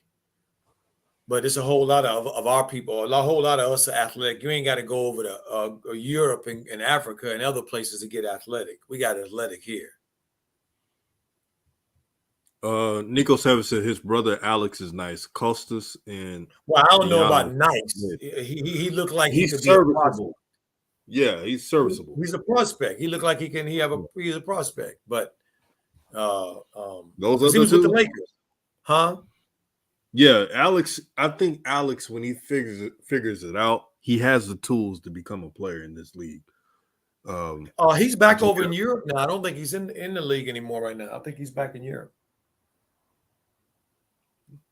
Oh man, maybe he develops and come back to the NBA. But I like I like his measurables. He has some very good measurables, DJ. You're right. Yep, I do too. Man, get this game. Woo! Kai Jones, throw it down, young fella. Look at all this athleticism and speed. Can't find its way off the bench. When you play. Oh. What happened, Coach? You kind of ahead of me.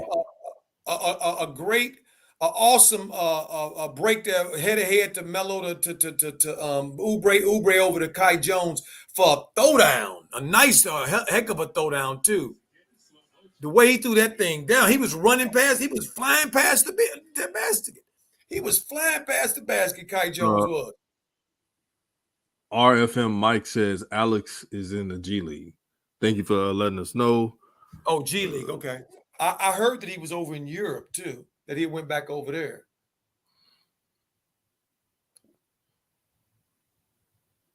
I wonder what team is he playing with over in the G League? Because I don't hear nothing about him. No, I don't hear it either. 58 seconds to go. JB should be happy. Melo didn't shoot the ball, but except once, when he got in. So everybody else is doing their thing. So he should be happy that Melo didn't shoot the ball. That Melo just passed it and stood in the corner and watched the rest of the guys play, because that's pretty much all he can do. Coach Joe, Alex plays on the Raptors 905 G League team. Oh, the Raptors! Wow. Okay. Yeah, they got a good development staff there. Look at this. Giannis' brother with a tip dunk, acting like he Vince Carter or somebody. Look at watch this on this tip dunk. He grabbing the rim, dude. That's actually a technical foul. You can't grab the rim before the ball goes through it.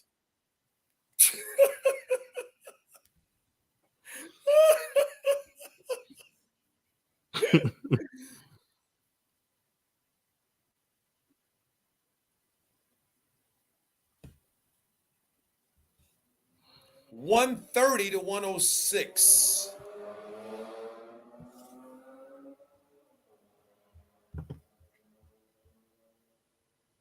Ali Payne says if the Hornets are throwing games like this, why not let Jello on the main roster?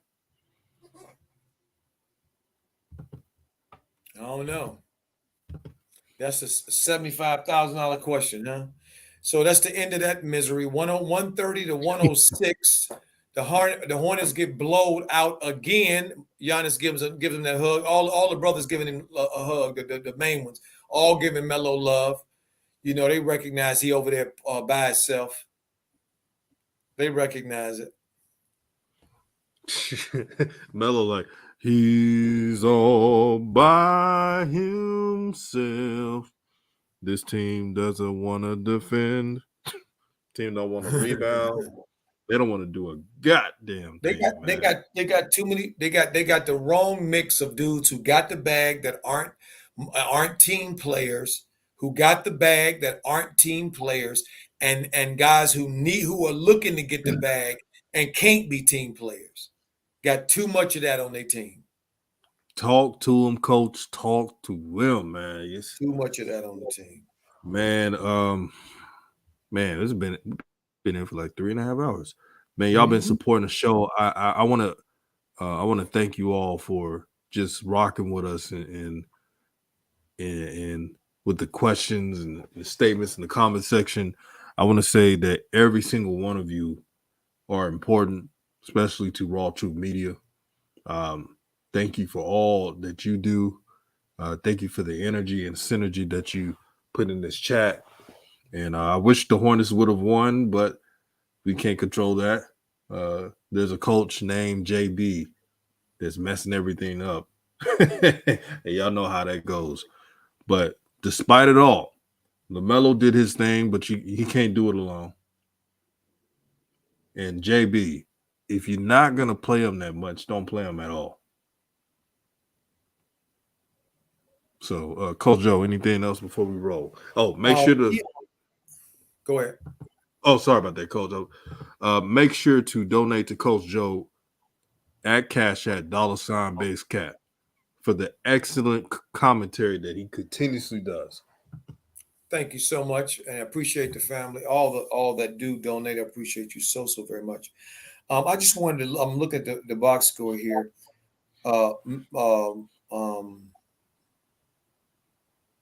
Melo was 9 of 18. That's 50% from the field. 4 for 7 from 3. That's over 50% from 3. 4 rebounds, 2 assists, 24 points.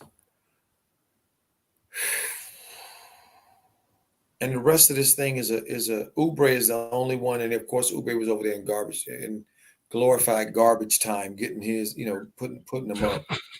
But Right. it's time for the rest of the NBA infrastructure to see what a fraud JB is. To see Talk to him, coach. just how bad he is, and more importantly, just how much he's lost the locker room. These players will not play defense for him. They will not put their bodies on the line for him. They will not sacrifice their selves for him. They won't. And they haven't. They wouldn't be getting blown out this much. But they are, because they've quit on him. And so what you see is them playing for themselves. That's what they're doing. And so that's why, for me, and when it comes to sports betting, I wouldn't put a nickel on them. They are too schizophrenic for me. I wouldn't put a nickel on them. Go ahead, yeah, DJ. To add on, I wouldn't put a bag of pork rinds on the Hornets. I mean, look at this. This team just came out of the All-Star break with a loss to Detroit and a blowout to Milwaukee, needing to make ground. And we still gotta talk about revision and be revisionist historians and start talking about, well, they could do, they get the lineups right, if they do this right. Look, it's all that's over with by now. If you don't know who your team is now and you're a coach and you are on a path to wanting to be consider yourself a contender, and you're on the path to winning a championship or making movement, you ain't trying to figure out your lineups with 19 games to go in the season, in an 82-game season. That's teams that are not in it and not on a scale to do nothing. That's below average organizations that do that. And that's what this is. And to me, all I would have loved to see from Melo is maybe, not more assists, because you can't make them shoot the ball when you throw it to him. You can't make it go in. And he passing them to who he passing it to. But I would have loved to have seen him, fill up the box a little bit more. But I see all that trickeration was going on. So that's why he didn't. So, there it is. There it is.